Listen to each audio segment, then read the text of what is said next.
오늘 말씀드릴 주제가 글로벌 마케팅 전략이지만 비즈니스에 관련해서 전체적인 범주를 좀 이해하는 그런 시간이 됐으면 좋겠습니다. 저희가 이제 눈이 있어서 이렇게 보이는 세상이 있어요. 귀로 들리는 세상이 있고 또 코로 느껴지는 세상. 우리 혀로 여러분 먹는 음식을 이렇게 느끼지만 피부에 노출된 세상도 있습니다. 그래서 그 오감에 노출된 세상을 이해하고 받아들이기 위해서는 오감에 노출된 세상을 표현할 때 이렇게 이야기해요. 그 감각기를 센서라고 하잖아요. 센서. 그 센서에 자극이 닿는 것을 노출됐다 이렇게 이야기해요. 하나의 자극이 센서에 노출되면 그 노출된 자극에 여러분이 주목을 하게 돼요. 제 지금 목소리에 주목하고 제 모습에 눈 자극이라고 하는 시각 정보가 들어가고 있는 건데요. 이렇게 노출된 자극에 주목을 하고 그 주목된 자극에 의미를 부여하면 여러분이 이제 의미를 부여할 수 있는 능력이 충분히 다 있는 거죠. 왜냐하면 그 메모리 안에 평생 여러분이 가지고 있는 지식, 정보가 잘 이렇게 오가나이즈 돼서 제가 말씀하는 것을 여러분들이 이해하고 받아들이는 것은 그 주목한 자극을 의미를 부여해서 해석하기 때문에 여러분이 알아듣는 거예요. 이런 메커니즘을 우리가 생각할 때 세상을 이해하고 받아들이는데 가장 중요한 요소가 너무도 다양한 세상을 우리가 구분해서 언어라는 도구로 명명을 해요. 이 세상이 너무 넓으니까 인간과 자연을 구분해요. 또 이 세상이 너무도 다양하니까 구분해서 언어라는 도구로 명명해요. 사람이 너무 많으니까 구분해서 자기 아이덴티티를 이렇게 박진옥이라고 이렇게 구분한 거거든요. 윤영숙이라고 이야기해요. 저희 대학은 남서울대학이고 여기는 동국대학이에요. 이렇게 오감에 노출된 세상을 구분해서 언어라는 도구로 명명하고 그 명명된 실체를 여러분과 내가 알아듣게끔 일반화시킨 것을 컨셉이라고 이야기해요. 개념이다 이렇게 이야기합니다. 그 세상을 살다 보면 개념을 잘 정립한 사람이 있는 반면 그렇지 못한 사람이 그런 사람을 개념 없는 놈이라고 개념 없는 놈. 왜냐하면 이렇게 개념을 잘 정립하는 것이 이 세상을 이해하는 데 있어서 그냥 기본적인 출발이에요. 그래서 오늘 여러분이 듣다 보면 개념을 잘 정립해서 이미 제가 이야기하는 내용을 잘 알아듣는 분도 계시지만 새로운 개념을 받아들여야 되는 상황이 벌어질 수도 있어요. 그죠? 새로운 개념들. 왜냐? 이 개념을 잘 정립한 사람만 있는 게 아니라요. 이 세상에는 새로운 개념을 만드는 사람이 있잖아요. 없었던 개념을 새롭게 구조하면서 새로운 비즈니스가 만들어지고 사업이 전개되고 기업이 성장하고 기업이 실은 나름대로 또 도태되고 하는 거예요. 그래서 오늘 제가 여러분한테 말씀드리려고 하는 것은 비즈니스에 대한 문제예요. 여러분 비즈니스 그러면은 영어로 비즈니스를 우리말로 사업이고 경영이고 장사라고 말합니다. 이걸 쉬운 말로 이야기하면 돈벌이죠. 저는 돈벌이를 연구하는 사람이에요. 왜냐? 비즈니스 어드미니스트레이션이 경영학이거든요. 그 경영학에는 여러 가지 영역의 분지들이 있어요. 우리가 연구를 한다는 얘기는 그 하나의 현상을 제대로 묘사하기 위해서 연구하는 거예요. 묘사한다는 얘기는 야 요즘 장사가 잘 되냐? 경기가 어떠냐? 이런 얘기를 언어로 묘사하죠. 아 호황이야? 아니면 불황이야? 이게 묘사하는 거예요. 묘사하기 첫 번째 여러분 개념과 개념과의 관계를 가지고 문장으로 묘사하는 거예요. 이 묘사가 잘 되면요. 그 묘사된 사실 왜 불황인지를 설명해야 돼요. 왜 호황인지를 설명해야 된다고. 그 설명하려면 여러분 이론이 필요한 거예요. 그 이론을 개발하고 연구하고 가르치는 사람을 교수라고 해요. 왜 선생님이라고 하고 중고등학교 선생님을 대학교에서 가르치는 사람을 교수라고 하느냐고요. 이 개념이 다르죠. 중고등학교 때 선생님들은 주로 묘사하는 단계에서 개념을 구조적으로 설명해요. 근데 대학 선생님들은요. 그 개념의 구조화된 틀 안에 설명할 수 있는 도구를 만들어내야 돼요. 이론을 개발하고 이론을 검증하지 않으면 교수의 존재 이유는 없는 거예요. 그래서 대학교 선생님을 톤볼이라고 안 하고 교수라고 합니다. 그럼 대학에서 공부는 대부분 이론적 체계를 가지고 공부하죠. 경영학이 오래되지는 않았지만 한 120년 정도의 돈벌이를 연구하면서 이론적인 체계를 만들어 놨어요. 이걸 경영학 이론이라고 이야기해요. 경영학 이론에 많은 이론들이 분야별로 나눠져 있죠. 오늘 제가 여러분한테는 간단하게 이야기하지만 경영학 이론은 돈 버는 일에 관련된 이론을 연구하고 가르치는 교수들에 의해서 여러분한테 비즈니스 스쿨을 여러분 전개하는 거고, 이 APP 과정은 그런 현장들을 공부하려고 여러분들이 이 자리에 오신 거예요. 자, 경영학 이론은요 다양해요. 뒤에 가서 제가 말씀드리겠지만 오늘 제가 마케팅을 이야기할 건데, 경영학 이론 중에 다양한 이론들이 있지만 그 이론이 가지고 있는 공통적인 기본적, 쉽게 이야기해서 돈을 벌려면 최소한의 가져야 되는 기본적 가정들이 있다는 거예요. 돈을 버는 주체가 여러분 개인이면 개인 경영이에요. 가게 경영이고 기업 경영이고 국가가 경영을 해야 된다 그러면 국가 경영이 되는 거예요. 가정 안에 경영해야 된다. 왜? 가정에도 경영학이 이론이 적용되니까 가정 경영이라는 말이 나오는 거예요. 이 비즈니스라고 이야기하는 것을 돈벌이라고 이야기한다면 관심사가 나하고 같을 수도 있어요, 사장님들은. 아니, 돈 버는 거 관심 있어서 오신 거잖아요. 그죠? 네. 네. 그래서 돈 버는 걸 연구하는 게 경영학이다. 이 경영학의 이론 중에 돈 버는 사람들, 개인이 됐든 조직이 됐든 기업이 됐든 국가가 됐든 경영학의 기본적 틀 안에서 반드시 가지고 있어야 되는 이론적 틀이 있다면요. 제가 세 가지를 여러분한테 벌써 말씀드린 거예요. 제가 이야기하는 이론의 틀은 그럴 수 있고, 오늘 설명 듣다 보면 당연히 사장님들이 알고 있는 내용들이 구조 안에 틀 안에서 설명되는 경우가 많을 거예요. 왜? 설명을 한다라고 이야기하는 것은요, 설명을 잘하면 예측이 돼요. 그냥 설명하는 게 아닙니다. 과학적이고 논리적으로 설명할 때, 그 이론이 과학적으로 검증될 때, 설명이 제대로 될 때, 납득이 갈 수 있는 틀 안에서 설명될 때, 설명이 제대로 되면 예측이 가능해지는 거예요.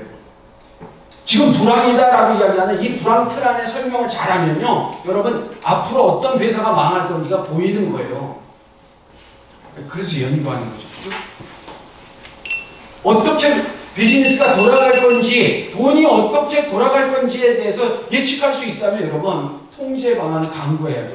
공부하는 뚜렷한 목적이 있다면요, 하나의 현상을 제대로 묘사하는 거고, 묘사 단계에서 여러분 설명하기 위해서 공부하는 거고, 설명을 제대로 한다면 예측이 가능해져야 된다. 사장님들은 자기 사업에 대해서 예측이 가능해야 돼요. 그래야 통제 방안을 강구하죠. 모든 자연과학이든 사회과학이든 이런 프로세스를 통해서 공부하게 되어 있어요. 제가 오늘 기본적인 이론들을 여러 개 좀 설명할 건데요. 여러분들이 금방금방 이해할 수 있게끔 제가 쉽게 설명할게요. 돈 버는 경영학의 기본적 가정은요, 환경에 적응하지 못하면 어떤 개인이든 조직이든 기업이든 사라진다는 거예요. 환경의 적응성, 아주 중요한 거죠. 그죠? 아니, 이 적응성에 관련돼서는 최고의 실은 어떤 생명체라고 이야기하는 것들 중에 적응력이 뛰어나다라고 하는 생명체 중에 여러분 바퀴벌레가 있잖아요. 그죠? 바퀴벌레 안 죽잖아요. 이게 적응이 강한 거예요. 사람도 적응력이 떨어지면 도태되는 거예요. 기업도 똑같습니다. 적응하지 못하면 기업 다 떨어지는 거죠. 그래서 환경에 대한 이해가 아주 중요합니다. 비즈니스 할 때. 환경. 뿐만 아니라 자기의 존재 이유를 뚜렷하게 규정하지 못하면 자기의 존재 이유를 비즈니스에서는 미션이라고 해요. 기업의 사명이라고. 개인이 돈을 버는데 여러분 사명을 분명히 가지고 계셔야 돼요. 경영자하고 장사꾼하고 다른 이유가 있다라고 한다면 장사꾼은 자기 존재 이유가 뚜렷하지 못한 경우가 많아요. 그 얘기가 돈을 버는 것이 목표일 경우가 많은 거예요. 근데 경영자는 내가 이 사업을 왜 해야 되는지에 대한 미션이 뚜렷해야 된다는 거예요. 그래서 미션이라는 건 사명을 말해요. 그죠? 존재 이유라고도 말해요. 우리 회사가 왜 이 세상에 존재해야 하느냐. 수많은 가게가 있는데 우리 가게가 왜 존재해야 하느냐. 이걸 여러분이 명시해야 된다는 거예요. 뿐만 아니라 존재 이유가 뚜렷한 환경의 적응성이 강해도 내가 이 세상에서 경쟁하는 과정 속에 남들과 다르게 분명히 그 경쟁력을 가지고 계셔야 된다는 거예요. 핵심 경쟁력이 있어야 된다는 거예요. 사업하고 계시는 분들은 나름대로 존재 이유가 있는 거고요. 거꾸로 설명하면 여러분들이 뿐만 아니라 환경에 적응하고 계신 거예요. 그리고 경쟁력도 보유하고 계신 거예요. 근데 그 경쟁력이라는 것은요, 조금 더 깊게 들어가면 핵심 역량이라고 표현하는데, 코어 컴피턴시라고 하는 핵심 경쟁력은 어떤 의미를 갖냐면은 경쟁자와는 차별적으로 내가 가지고 있는 것으로 이 가지고 있는 자산이 됐든 기술이 됐든 운영 방법이 됐든 이것이 우리 업계의 핵심 성공 요인이 될 때 내가 경쟁력을 갖는다, 이렇게 말해요. 여러분이 경쟁력을 가지고 있어요. 예를 들어서 업종이 다양하지만 어떤 자기 사업을 하는 과정에서 내가 경쟁력이 있다라고 하는 것은요, 남들과 차별적으로 갖고 있는 자산이 있든지, 아니면 남들과 다른 기술력이 있든지, 아니면 남들과 다른 방법의 운영 방법의 프로세스가 있든지, 이 셋 중에 하나가 있는 거예요, 여러분. 그걸 정리해 볼 필요가 있어요. 자, 이렇게 세 가지의 축을 항상 가지고 사업을 여러분 임하시는 게 되게 중요해요. 아, 그렇지 않는데도 뭐 내가 장사 잘하고 돈 잘 벌고 있다, 이렇게 생각하시면 이 틀 세 개를 갖고 계시는 거예요. 정리가 안 됐을 뿐이에요. 근데 이 틀 안에 여러분, 사업하는 사람, 경영자가 반드시 가져야 될 게 있다면 목표가 뚜렷해야 된다. 그죠? 목표. 이번 달 목표가 있죠. 연말연시가 되면 올해 목표를 분명히 세팅해 놨을 거예요. 이걸 분기, 월별, 주간, 일별 목표를 가지고 계시잖아요. 이 목표가 뚜렷하지 않으면 비즈니스는 감각을 가지지 않고 사업하는 거랑 똑같은 거예요. 목표는 여러분, 숫자로 표현되지 않은 목표가 아니에요. 숫자로 나와야 돼요. 그리고 시간이 명시되지 않은 그건 목표가 아니에요. 아, 내가 돈 좀 잘 벌어야지. 이게 목표가 아닙니다, 여러분. 얼마큼 벌어야지, 이게 목표예요. 언제까지 벌어야지, 이게 목표예요. 시간과 숫자가 나오지 않은 목표가 아니다. 경영자는 이게 뚜렷해야 되죠. 그 목표를 가지고 여러분이 살아가는데, 미니멈 기업 경영은 1년 단위로 중간 이야기하죠. 왜 회계연도를 보통 1년으로 잡으니까. 근데 이게 2년, 3년, 4년 이렇게 중장기적인 시간의 계획이 타임프레임이 길어지면 이게 목표라고 하기보다는 조금 더 꿈과 소망에 가까워요. 한 5년 정도의 목표가 그림으로 그려져요. 이땐 그림으로 그려집니다. 숫자라기보다는. 그걸 여러분이 꿈과 소망이 그림으로 표현된 것을 비전이라고 해요. 그럼 사업의 비전을 가져야죠. 그죠? 사업할 때 여러분들이 마음 먹고 올해 목표도 있지만 내가 5년 후에는 이렇게 되겠다. 10년 후에는 이런 그림이 있다. 이런 비전이 있어야죠. 여러분, 제가 뭐 시간 없어서 다 얘기 못 드리지만 목표는 우리 브레인 안에서요, 레프트 브레인에 해당돼. 왼쪽에 실은 뇌가 하는 기능의 숫자, 논리 분석, 언어적인 판단, 이런 기능을 왼쪽 뇌가 해요. 여러분, 뇌가 이렇게 나중에 뒤에 가서 제가 간단히 소개하겠지만 뇌가 이렇게 기능이 분화돼서 반으로 잘라져 있고 가운데 이렇게 다리로 연결되어 있어요. 이 뇌량이라고 하는 다리. 그러니까 왼쪽 뇌는 논리 분석, 언어 판단, 수리적인 역할을 해요. 그래서 왼쪽 뇌를 많이 쓰면 여러분 쉽게 피곤해요. 그래서 여러분 50분 수업하면 쉬어야 돼요. 초등학교 애들은 15분, 20분 지나면 여러분 축점을 흐립니다. 아, 왜? 왼쪽 뇌가 도니까. 근데 오른쪽 뇌는 여러분 2시간, 3시간 돌아도 끝도 없어요. 여러분이 만약에 여기 제가 뭐 퇴진하고 와서 노래한다고 그래봐요. 50분 있다 내려간다고 그러면 못 내려가게 해. 막 앵콜 때리고 막 그런다니까. 그럼 2시간 놀아도 좋다고 그래. 왜? 오른쪽 뇌가 돌기 때문에. 라이트 브레인은 여러분 꿈과 소망을 가지고 비전을 가지고 움직이는 거, 이게 파일이 훨씬 더 큰 거예요. 그림이. 그림 파일이 여러분 용량이 크잖아요. 그죠? 텍스트 파일은 이렇게 용량이 크지 않죠. 그게 오른쪽 뇌가 펑션을 하기 때문에 그래요. 노래방 가서는 1시간 금방 가잖아요. 그죠? 수업 시간은 30분 가면 되게 힘들다고요. 왜냐? 왼쪽 뇌가 도니까. 논리 분석, 언어 판단, 수리적인 건 여러분이 피곤한 거거든요. 왼쪽 뇌가 돌면. 근데 이번 달 목표 생각해 보세요. 머리가 아프죠, 그죠? 왜? 꿈과 소망은 가슴 설레요. 가슴이 뛴다고요. 비전을 생각하면. 지금 내가 당장 힘들어도 10년 있다 우리 자식, 우리 기업, 우리 비전을 생각하면 가슴이 설레어서 여러분이 나가는 거예요. 아니, 제가 왜 이런 이야기를 하는지 여러분, 이게 이론적으로 제가 설명하니까 이 틀을 여러분한테 말씀드리는 거예요.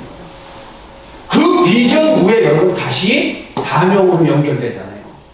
제가 돈 많이 버신 회장님들, 사장님들 많이 상대를 합니다. 그분들이 어느 단계에 넘어가면요, 목표와 비전, 꿈을 이루고 소망을 이루는 사람들이요, 내가 왜 이 사업을 하는지에 대한 미션을 다시 정리해요. 여러분 돈 어느 정도 벌면요, 그런 생각들이 정형화되기 시작해요. 내가 이 사업 평생 했는데 나 이거 왜 했지? 이런 생각 다시 정리한다니까요. 그게 시작부터 흔들리지 않았다면 그 경영자는 자기의 길이 엄청나게 프라우드한다고. 여러분들 이 틀 안에 수렴된다는 걸 생각하시면서 일을 하시면 도움이 될 거라고 생각합니다.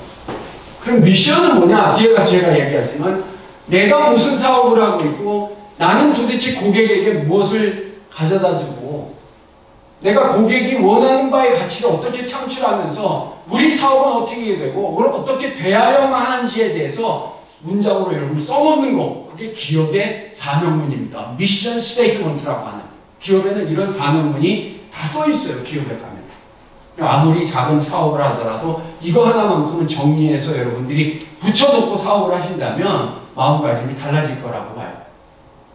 구글은 사업을 시작할 때 그런 미션 스테이트먼트를 이렇게 썼어요. 구글이라고 하시잖아요. 이 구글은 전 세상에 깔려있는 정보를 내가 다시 조직화해서 사람들이 쉽게 누구나 다 쓸 수 있게끔 만들어 제공하는 것이 구글의 존재 이유다. 이렇게 이야기를 하고 있다. 아니, 어느 회사든지 다 이게 있다니까. 삼성도 있고, 그죠? 현대도 있고, LG도 있고, 아마존도 있고, 모든 회사들이 다 이걸 가지고 있어요. 가게도 있죠, 가게도. 조그만 가게라도 나는 왜 이 사업을 하고 있는지에 대한 미션 스테이트먼트, 자기 사업에 대해서 또 이 비즈니스의 미래에 대해서 한 문장으로 써놓을 수 있는, 여러분 고민하면서 쓸 필요가 있어요. 어떻게 만드냐? 제가 여기 옆에 써놨잖아요. 이 피터 드러크라고 하는 교수는 장래의 설계를, 기업의 존재 이유를 내가 한 문장으로 만들 때 5가지 질문을 해라. 첫째, 우리 사업이 어떤 사업이냐? 두 번째는 내 고객은 누구냐? 더 나아가서 나는 고객에게 어떤 가치를 제공하고 우리 사업은 앞으로 어떻게 될 거고 어떻게 되어야만 하느냐? 이 질문에 대해서 대답할 수 있는 문장 한 문장을 만들어 봐라. 아, 그게 여러분의 사업의 출발점이 될 거다. 제가 경영학에 실은 이야기를 이렇게 간단하게 얘기하겠지만 이게 100여 년 넘게 경영학을 연구해온 이론들을 한 가지 영역에 간단히 설명하기 위해서 제가 만드는 거예요.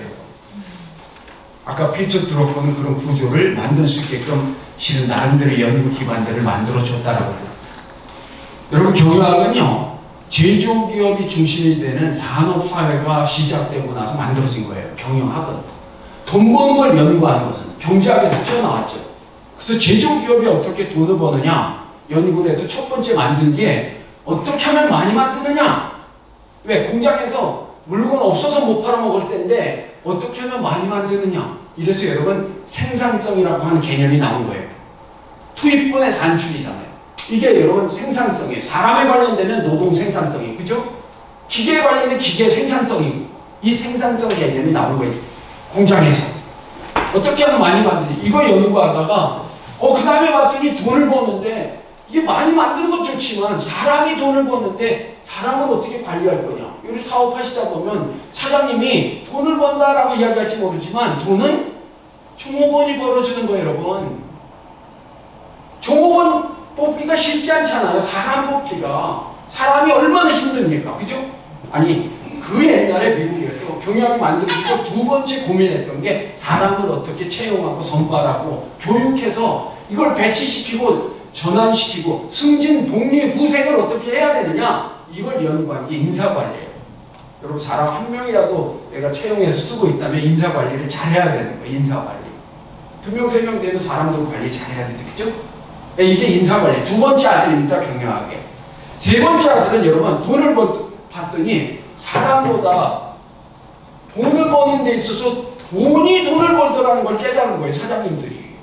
그래서 자본이 모자랄 때 어떻게 돈을 조달할 거냐, 돈을 어떻게 만들 거냐라고 하는 문제가 자본을 조달하는 거예요. 그죠? 돈 없으니까 꼬아야 되잖아요. 여러 가지 방법이 있죠. 그죠? 꼬우면 돈, 이자를 줘야 돼. 이거 안 주고 돈 꼬우는 방법이 뭘까? 그래서 여러분 주식회사에, 실은 주식이라고 이야기하는 주식회사의 주식 발행이라고 하는 자본시장이 형성된 거예요. 그럼 자본을 조달하고 돈이 남아 돌아갈 때 어떻게 해야 되냐? 여러분 돈이 남아 돌아갈 때 돈을 쥐고 있으면 그건 바보 사장이에요. 그죠? 아니 여러분과 내가 잠든 밤에 이자가 잠 안 자는 게 자본주의예요. 자본주의는 잠도 없잖아 그놈이 이자가. 그죠? 아, 걔가 잠 안 자서 잠 못 자는 사장이 많다니까. 그죠? 자본을 어떻게 운용하느냐. 이게 자본에 가지고 있는 자본을 내가 어떤 방법으로 운용하느냐라는 거예요. 어디다 투자할 거냐 이거죠. 그죠? 이게 재무관리예요. 자본의 조달과 운용. 이 경영의 세 번째 아들이에요. 여기서 여러분 투자라는 게 생기고 뱅킹이라고 하는 거 다양한 금융 인더스트리가 생긴 거 아닙니까? 사장님도 이거 잘 하셔야 돼요. 왜? 돈이 돈을 버니까 그 메커니즘을 여러분 아신다면 조달도 잘해야 되지만 운용도 잘해야 합니다. 돈 벌어보신 분들은 제가 말하는 거 무슨 말인지 금방 알아요. 돈이 있는 분은 더 잘하죠. 그죠? 아니 돈 고민하시는 분들 많잖아요. 돈을 어떻게 돌려야 되는지 고민하시는 분 많잖아요. 이거 투자라고 이야기하는 게 엄청 중요한 거예요. 세 번째 아들 태어났더니 네 번째 아들이 비즈니스에서 또 주교식을 시작해요. 이게 뭐냐면 비즈니스는 여러분 기록하는 거잖아요. 장부에 기록하는 게 부기 아닙니까? 장부에 기록하는 게. 이게 어떤 로직에 의해서 차변과 대변은 그죠? 이게 재무제표라고 하는 대차대조표와 인컴 스테이트먼트라고 하는 손익계산서 이 장부에 기록하고 이 기록에 관련된 것을 관리하고 보고하기 위한 노력들이죠. 이게 회계학이죠. 회계학. 이게 되게 중요한 거 아니에요. 그죠? 사장님들은 장부 볼 줄 알아야 됩니다. 아 이거 하기 힘들으니까 여러분 관리 회계는 원가 회계하고 연결돼요. 여러분 관리하다 보면 회계가 거래 기록이잖아요. 비즈니스의 거울이 회계예요. 회계. 그 거울 못 보면은 돈 벌고 망하는 거지. 그죠? 거울 볼 줄 알아요. 그러니까 차변 대변 볼 줄 알고 내가 어떻게 이익이 났는지에 대해서 볼 줄 알고 이걸 목적이 두 가지잖아요. 관리 통제를 위한 기록을 관리회계라고 해요. 회계학도. 근데 외부에 보고해야 되잖아요. 만약에 내가 돈 꼬았으면 주주들한테도 보고해야 되지만 내가 선관해서 자본주의 체제 내에서는 국세청에도 보고해야 되잖아요. 그러니까 여러분 힘들으니까 그냥 기장 대리시키고 있잖아 다. 아 그래 안 그래요? 이거 볼 줄 알아요. 이게 회계학이라니. 보고하기 위한 회계를 재무회계라고 해요. 국세청에 보고하는 걸 세무회계라고 해요. 관리 통제를 위한 것이 관리회계예요. 거기서 원가 관리에 관련돼서 관리하는 것은 원가회계라고 해요. 이 경영학에서 다 공부하는 내용들이죠. 우리 사장님들은 뭐 다는 몰라도 기본적인 틀은 알고 있어 애들 시키죠. 그죠? 이해하시겠죠? 예. 그 다음에 태어난 게 오늘 이야기하려는 마케팅입니다. 마케팅. 소비자의 욕구를 충족시켜주기 위해서 어떻게 소비자의 미충족된 욕구를 충족시킬 거냐. 이게 마케팅의 주제예요. 여러분 경영학이 만들어지기 50년 이후에 마케팅이라는 게 나왔어요. 50년간에는요. 마케팅이라는 개념이 없었어요. 근데 지금은 마케팅이 엄청나게 중요한 상황으로 전개되고 있죠. 이런 제조기업의 경영학 이게 산업사회 이후에 제조기업이 중심이 되는 세상에서 구조화된 돈벌이에 대한 연구예요. 그러다 여러분 사람의 두뇌를 대신해주는 기계 시스템을 사람이 만들었어요. 그걸 우리 컴퓨터라고 하잖아요. 그죠? 아니 우리 용어가 없어서 구분하여 명명하고 여러분과 내가 일반화시킨 게 컴퓨터 아닙니까? 제가 98년도에 연변대학에 가서 애들을 가르쳤는데요. 그때 연변에 가서 가르친 과목이 마케팅 전략이에요. 근데 연변에는 경영학도 없었고 마케팅도 없었어요. 근데 제가 마케팅 전략을 가르쳐야 돼 가서. 그걸 가르치려니까 쉽지가 않잖아요. 그죠? 개념이 없는데 그 나라에 경영학이 없고 마케팅이 없었다니까요. 근데 거기서 가서 가르쳐야 되는 제가 가르치는 건 둘째치고 짧은 시간이었지만 중국 가서 처음 깨달았던 게 중국 사람들이 다른 나라 사람, 특히 한국 사람이나 뭐 전 세계 다른 나라 사람들하고 다른 차이를 하나 발견했는데 그게 뭐냐면 중국 사람들은요. 우리의 생각과 정신과 영혼을 담을 수 있는 유일한 그릇을 제가 수업 시작하면서 언어고 말이라고 그랬어요. 그죠? 네. 우리의 생각과 정신과 영혼을 담을 수 있는 유일한 그릇이 말이에요, 말, 언어. 여러분, 물 마시기 위해서 이 지금 컵을 이용하잖아요. 물을 담기 위해서 저 바트를 사용하잖아요. 우리 정신을 어디 담느냐? 우리 영혼을 어디에 담고, 그죠? 우리 생각을 어디에 담을 거냐? 이게 말이에요. 말이 엄청 중요한 걸 그랬어요. 하나님 세상을, 이 세상을 만들 때 여러분, 말씀으로 창조했다니까, 말씀으로. 근데 중국 아이들은요, 자기네 언어가 아니면 절대 안 써요. 우리는 우리 언어가 없어서 컴퓨터라고 썼잖아요. 아니, 우리 말로 컴퓨터가 뭡니까? 컴퓨터잖아요, 그죠? 우리나라 말로 못 바꿔서 쓰는 말이 천재예요. 근데 중국 아이들은 자기네 말이 아니면 절대로 안 써요. 우리나라 언어의 70%가 여러분 한자예요, 한자.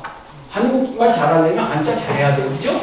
그럼 요즘 젊은 애들 한자 안 배운 세대들이 막 섞여 있어갖고 엄청 어렵죠. 문해력이 떨어지잖아요. 중국말로 코카콜라를 가구가락이라고 해요. 거크콜라. 가구라는 말은요, 맹물하고 다르게 과즙음료하고 맹물밖에 없었던 시절에 청량음료가 나와서 중국 사람 입에 딱 들어갔더니 이게 맹물도 아니고 과즙음료도 아니야. 처음 먹어본 청량음료 코카콜라를 걔네들은 혓바닥에 넣으니까 이게 델리셔스해요. 근데 콜라가 목구멍 넘어갈 때 보니 익사이팅한 거야. 그걸 가구가락이라고 합니다.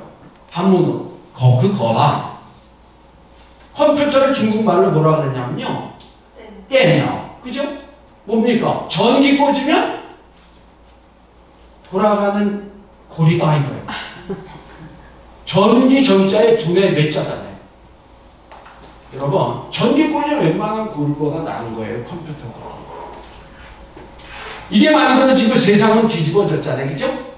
그게 정보 기반의 비즈니스 영역이 엄청나게 확산되면서 MIS, 경영 정보 시스템 이런 연구들로 전개되기 시작을 합니다. 그래서 환경이 변하는 건 급속도로 변하기 때문에 비즈니스에서는 여러분 환경 변화에 아주 민감해야 돼. 사장님들, 사업하는 사람들. 제가 첫 서두의 환경을 이야기했잖아요. 환경 크게 보면요, 거시 환경이라는 건 패스트라고 우리가 나누어서 공부를 해요. 패스트는 P는 정치적인 환경이에요. 왜 국회의원이 중요하냐? 얘네들이 법을 만들기 때문에 그래요. 제가 얘네라 그래서 죄송합니다. 네? 국회의원들이 법을 만들기 때문에. 그러니까 폴리티컬 엔바이런먼트는 사업할 때 아주 중요한 요소가 제도가 바뀌면 여러분 비즈니스에 엄청난 영향을 받아요. 여러분 법안가만 바뀌어봐요. 사업에 엄청난 영향을 받죠. 그죠? 이게 폴리티컬 엔바이런먼트라고 해요. 트럼프가 될 거냐, 해리스가 될 거냐. 세계가 다 쳐다보고 있어요. 특히 경제나 돈벌이 하는 사람들은 아주 집중적으로 쳐다보고 있잖아요. 두 번째는 경제적인 환경이에요, 여러분. 경기, 금리, 생각해보세요. 환율, 이거 변화 대응 못하면 심각한 거예요. 왜? 우리는 이미 글로벌 환경 안에 있기 때문에. 30년 전만 해도 대한민국은 환율 그렇게 신경 많이 안 썼어요. 그죠? 근데 지금은 환율, 금리, 이건 엄청난 거잖아요. 그죠? 경기 변동에 관련돼서 뭐 말할 거 없는 거고. 그 다음에 사회 문화적인 환경에 기술적인 환경, 이걸 패스트라고 해요. Political environment, economic environment, socio-cultural environment, technological environment. 그 이니셜을 따서 패스트 이렇게 이야기합니다. 사장님들이니까 우리 새로운 배운 이론 하나를 다 공부해야 되니까 한번 따라해보세요. 패스트. 패스트라는 건 거시 환경을 얘기합니다. 반드시 여러분들 이 구조 내에서 자기 비즈니스의 미시 환경들을 생각하면서 살아야 돼요. 이 경제적인 환경이나 정치적인 환경의 변화가 글로벌 마케팅이기 때문에 간단하게 여러분한테 소개하면 전 세계의 이 비즈니스를 끌고 가는 랭킹 10 정도를 이렇게 나열해보면 시기에 따라서 엄청난 변화가 야기된 걸 볼 거예요. 1970년대만 해도 미국이 세계 경제 전체를 100으로 봤을 때 31%를 차지했어요. 미국이. 그때 여러분 2위는 잘 알다시피 여러분 세대는 소비에트 연방공화국이에요. 그죠? 소련이라고 하는. 그 소련이 전체 12% 정도 차지했죠. 그때 미국이 1.1 트릴리언 US 달러니까 우리 돈으로 하면 1,300조가 되는 거예요. 그 당시에. 그러니까 저때 그렇게 크지 크지 않은 볼륨이지만 31%를 미국이 차지했고 소련이 2위를 차지했고요. 그 당시에 일본이 4위예요, 4위. 대단했던 거죠. 70년대만 해도. 그때 전쟁으로 실은 패전국가 독일도 3위를 했고 일본도 4위를 했고 70년대 대한민국은 뭐 한참 뒤에 있었죠. 네? 그때 북한이 대한민국보다 앞서 있었습니다. GDP 범위로는. 근데 이게 1995년도에 양상을 보면 그 70년도에 7위했던 중국이 95년도까지도 계속 7위예요. 그 당시 이제 소비에트 연방이 무너졌으니까 91년도에 2등은 여러분 일본이 2등이 돼버린 거예요. 전체 24.4%가 미국이었는데 17.7%가 일본이었어요. 엄청났던 거죠. 여러분. 이때만 해도요. 80년대 후반 90년대 제가 86년대 불란서에 갔는데요. 그때 나이가 제가 20대입니다. 제가 불란서 가갖고 수업 시간에 들어가갖고 집행 듣고 그래. 나는 한국에서 왔고 나는 어떻다고 나를 소개했더니 한국이 어디 있는지 몰라요. 학생들이. 아는 애가 한 명도 없었어요. 근데 제가 시골 남부에 살다가 파리에 이렇게 놀러 가보면 파리의 고등학교 일본 애들이 여행을 왔습니다. 수학여행을. 여러분 일본이 한때는 미국을 치려고 한다고 난리쳤었던 나라잖아요. 그죠? 네. 아니 우리가 그건 잘 알잖아요. 근데 요즘 젊은이들은 그런 역사를 잘 이해 못해요.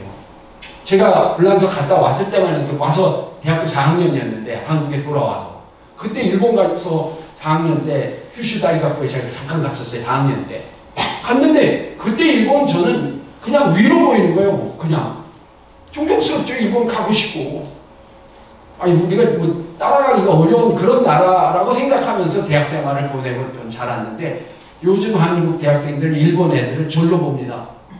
상황이 완전히 바뀌었죠. 그죠? 이런 상황에서도 중국은 2.4%밖에 못했어요. 세계 경제. 근데 이런 중국이 2020년 돼서 어떤 양상을 보이느냐? 2위가 됐죠. 그죠? 2위가. 왜? 제도가 변경돼서. 2000년대 전까지만 해도요. 세계 경제는 이 질서 자체가 틀 안에서 우루과이 라운드라는 거 들어봤을 거예요. 우루과이 라운드. 들어보셨죠? 96년도, 97년도 막 우루과이 라운드. 왜? 이게 세계 경제 질서를 재편하는 상황에서 라운드가 벌어지고 그 라운드가 라운드 테이블에서 정상들이 회의한다고 생각하시면 돼요. 그때 한국만 해도 뭐 라운드 테이블 낑기지도 못하죠. 근데 이런 라운드 테이블이 바뀌면서 여러분 WTO 체제라는 게 새로 만들어지기 시작을 하면서요. 제도가 급격히 세계 경제 질서의 변화를 야기시키게 되죠. 그게 2001년도에 중국이 WTO에 가입을 하게 돼요. 중국. 그러면서 급부상을 하게 되고 15년, 20년도 안 된 상황에서 세상을 바꾸기 시작을 하다. 여러분 1980년대만 해도 미국하고 중국하고는 비교가 안 됐어요. 2002년도에 됐어도 10% 약간 2001년도에 WTO가 시작이 돼서 중국이 WTO라고 하는 월드 트레이드 오가니제이션에 들어가서 중국이 급부상을 하기 시작을 해요. 제가 98년도에 중국에 있었다고 했잖아요. 그때 중국은 WTO에 가입도 안 돼 있고 껴주지도 않았어요. 근데 여러분 WTO 간다면 세계 경제 질서가 경쟁을 해야 되는 상황이잖아요. 그래서 경쟁을 하려면 여러분 제품이 미국 시장에 싸우고 일본 시장, 한국 시장에 싸워야 되는 거잖아요. 근데 여러분 사회주의 계획경제에서 제품의 가격이 시장에서 결정나지 않는 상황이었었어요. 우리는 시장에서 결정나잖아요. 그죠? 아니 자동차가, 신발이 시장의 수요와 공급에 의해서 결정나는 게 마켓 시스템인데 중국은 시장에서 가격이 결정나지 않잖아요. 근데 얘네 가격을 어떻게 결정할 거예요? 그 안 되는 걸 어거지로 세계 경제에 편입시켜준 게 미국이에요.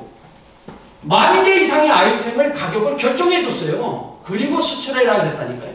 그리고 봐준 거예요. 왜? 미국에 엄청난 정치적인 싸움이 있었죠. 민주당, 공화당이 난리를 쳤습니다. 안 된다. 그때 민주당이 클린턴이 이걸 편입시켜주면 중국도 언젠가는 변할 거다. 자본주의가 들어가게 되고 인권이 개선되고 국가의 자본주의 물결이 들어가게 되면 변할 거다라고 이야기를 했어요. 근데 여러분 변했나요? 여러분들 잘 아실 거예요. 더 이상 제가 얘기해요. 그렇게 WTO에 편입돼서 시장경제에 관련된 혜택들을 받아가면서 중국은 급부상을 합니다. 그죠? 네. 여기 보세요. 2002년도만 해도 미국 경제, 이 노란 점선이 미국 경제 대비 중국이 몇 퍼센트냐 이런 말이에요. 이게 13%밖에 안 됐어요. 2002년도에 올려줬더니 그냥 바로 올라가는 거죠. 그냥. 세계의 공장이 된 거잖아요. 중국이. 그죠? 2010년도 됐을 때 여러분 우리 2008년 9년 금융위기가 왔을 때만 해도 36%밖에 되잖아요. 저때 미국은 중국에 대해서 나름대로 조치를 했어야 되는데 저기서 또 한 번 실수가 또 놓치게 되죠. 그리고 또 놔두고 움직이거나 여러분 어떻게 됩니까? 지금 코비드 터질 때 미국 경제의 70% 이상을 중국이 차지를 했다니까. 이대로 가면 중국이 완전히 뒤집을 거다고 막 난리가 찼잖아요. 그죠? 그래서 어떻게 됩니까? 당연히 쌈박질이 벌어지죠. 그죠? 그때 대통령이 트럼프가 또 난리를 치잖아요. 그죠? 이번에 트럼프 되면은 관세를 26% 때리면 더 세지겠죠, 이제. 근데 그게 쉽지 않을 수도 있죠.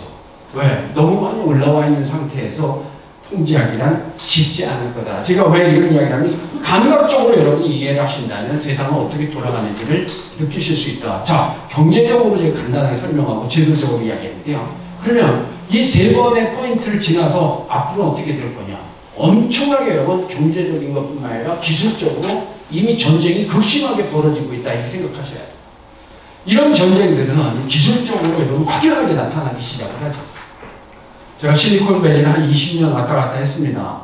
그러면서 느낀 게 세계의 IT의 엔진은 세계 혁신의 시작은 실리콘밸리였어요.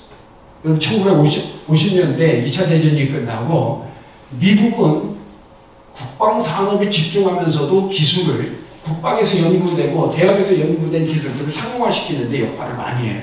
1950년대 실리콘밸리는 이 통신을 기반 움직이다가 여러분 반도체, 요 60년대 반도체가 만들어지고 움직여지고 반도체를 베이스로 해서 PC나 인터넷 이런 것들이 만들어지고 여러분 인터넷이 단순히 컴퓨터가 연결되는 세상 이때만 해도 크게 어려움이 많지는 않았어요.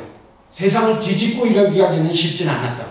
근데 이 컴퓨터가 책상 위에 있는 게 아니라 주머니 속에 들어가는 컴퓨터에 실은 스마트폰이 확대되면서 비즈니스 영역은 완전히 뒤집어지죠.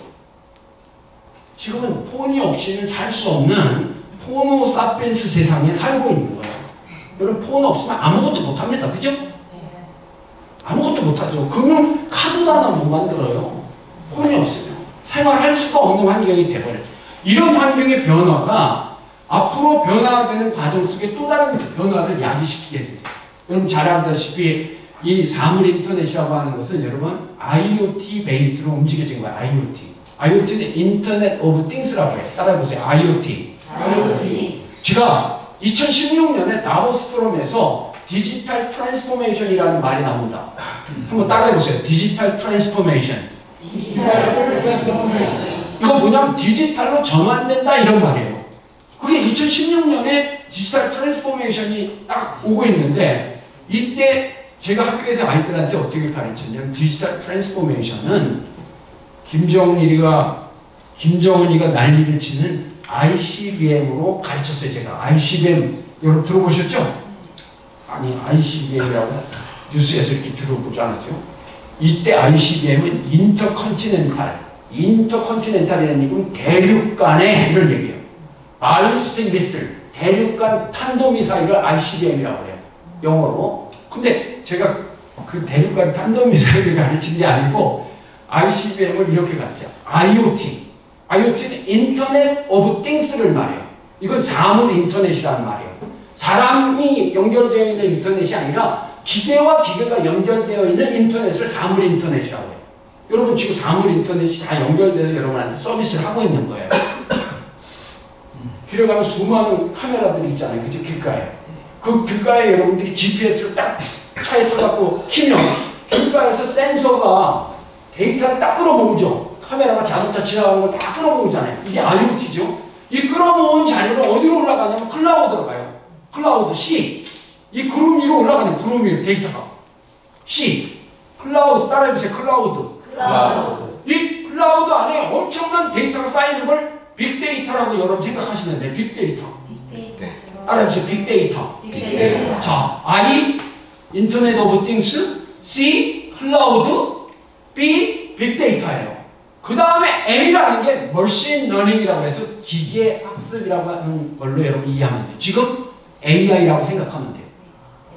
자, ICBM이 구조화돼서 제가 보세요. ICBM이잖아요. 그래서 ICBM, Artificial Intelligence를 머신 러닝이라고 생각하고 제가 가르칠 거예요.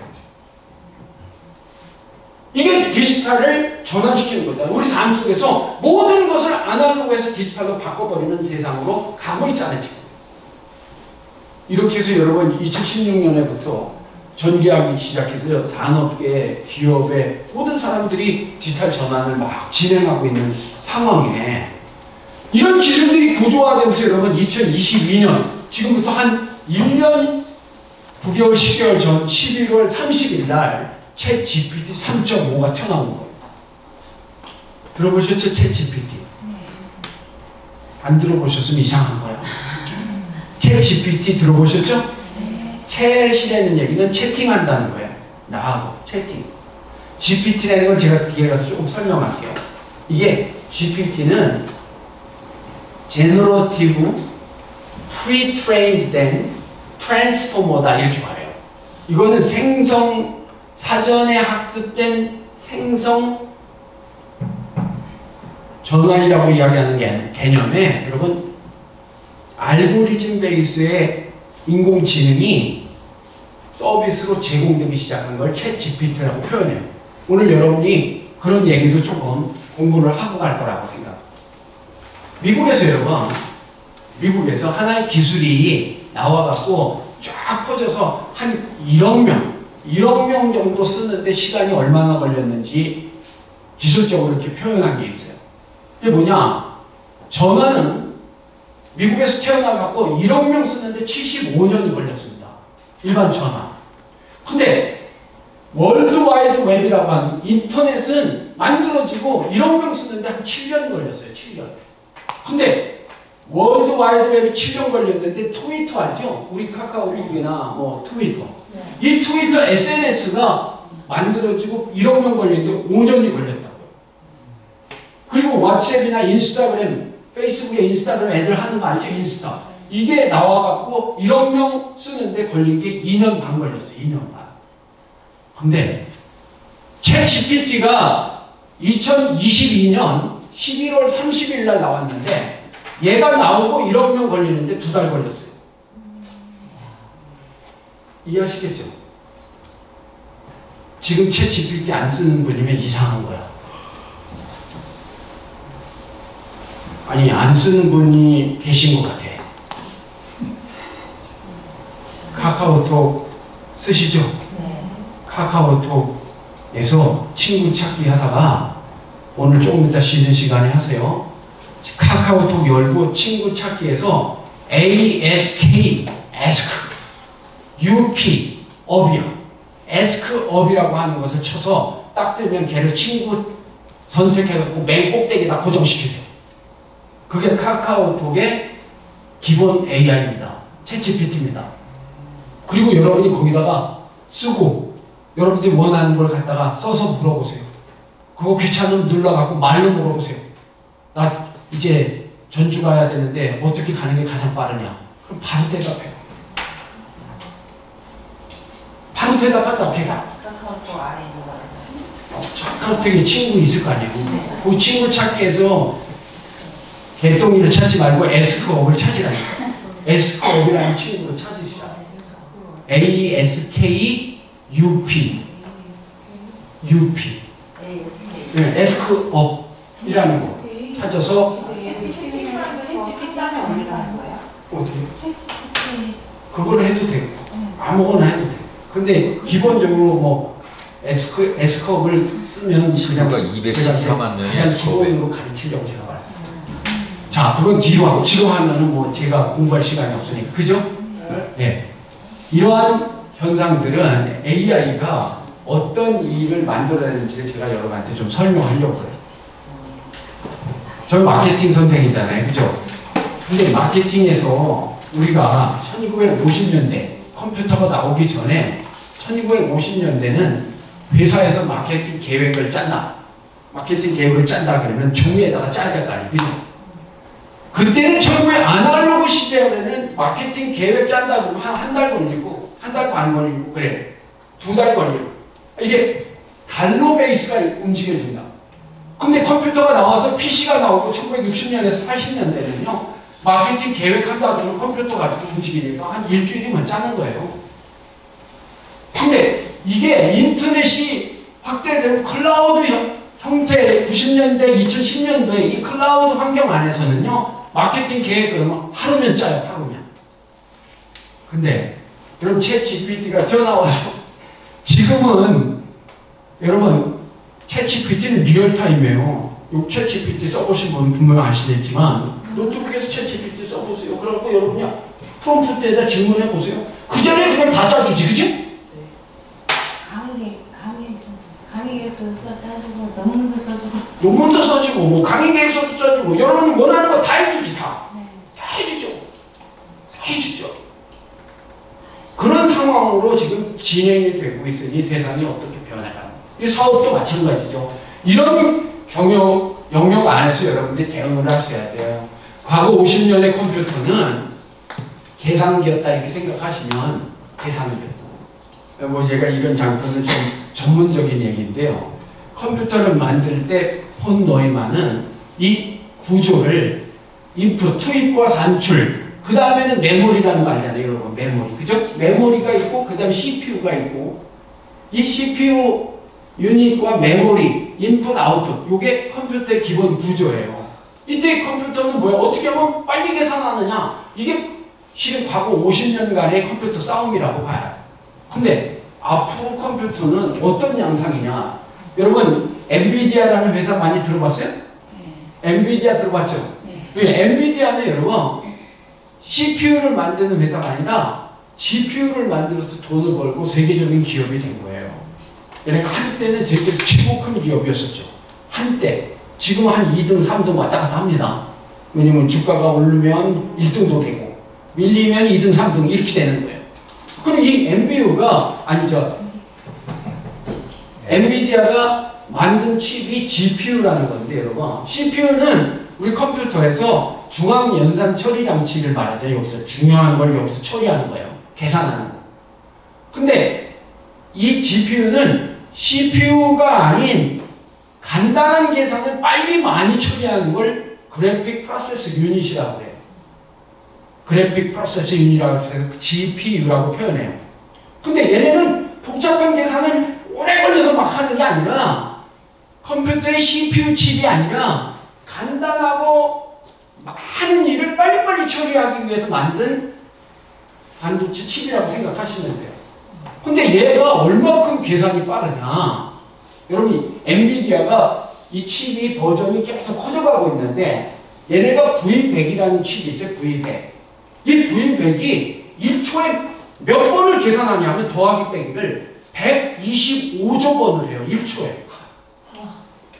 아니 제가 시작할 때 그랬잖아요. 여러분 자극에 노출이 되면 센서에 눈에 귀에 코에 이렇게 자극에 우리가 노출되면 주목하고 주목한 데다가 해석하니까 여러분 왔다 갔다 막 엄청나게 여러분이 메모리 안에서 연산을 하면서 내 말을 알아듣는 거거든요. 사람이 그죠?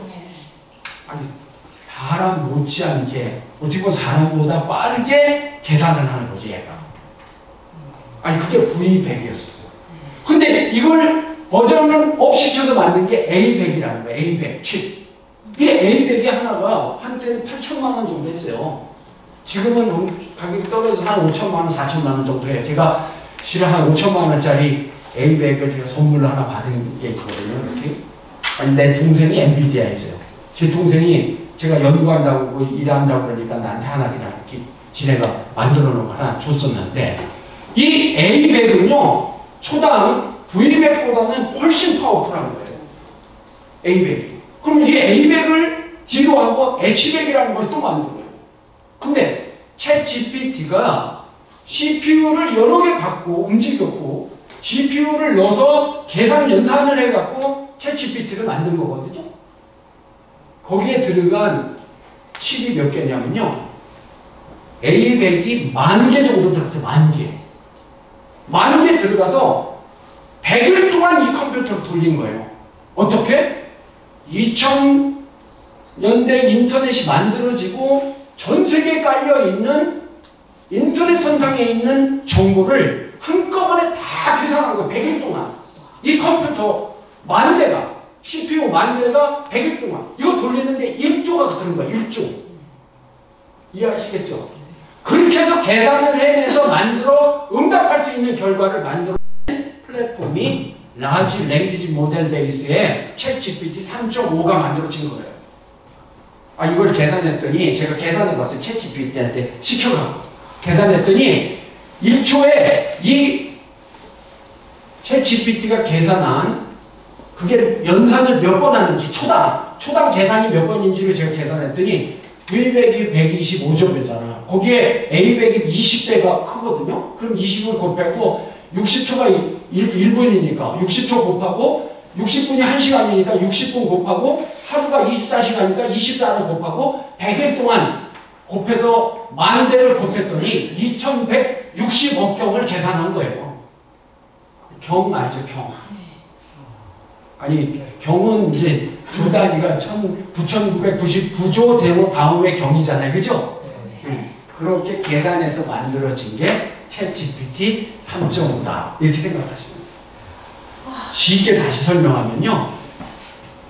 이런 보고서, 책자 이런 것들 있죠? 이런 게 만약에 있다고 쳐봐요. 그런 게 문서가 한 5조 개의 문서를 다 컴퓨터가 읽고 그 읽은 다음에 조금 이따 제가 설명하겠지만 그 다음에 질문을 했을 때 나올 단어가 뭔지 확률적으로 계산을 다 해본 거예요, 얘들이.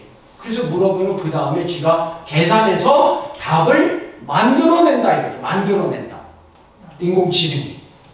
그래서 인공지능이라는 게 그렇게 만들어지기 시작해요.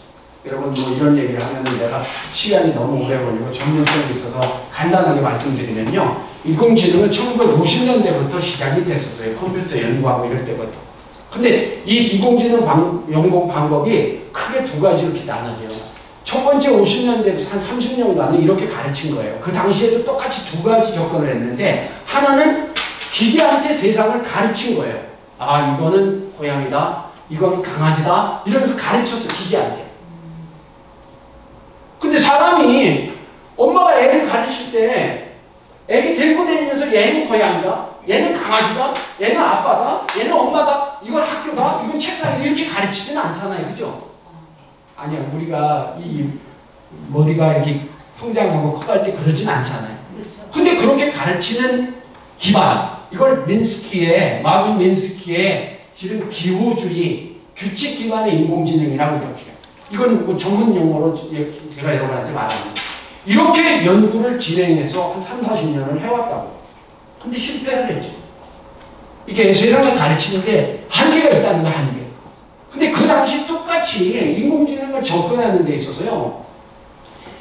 사람이 인공신경망을 가지고 뭔가를 연결해서 생각할 수 있다라고 접근을 한 사람이 있어요. 이건 기호 기반이 아니고 규칙 기반이 아니고 인공신경을 기반으로 해서 연결을 해갖고 새로운 실은 학습이 진행될 수 있다라고 주장하는 사람이 있었어요.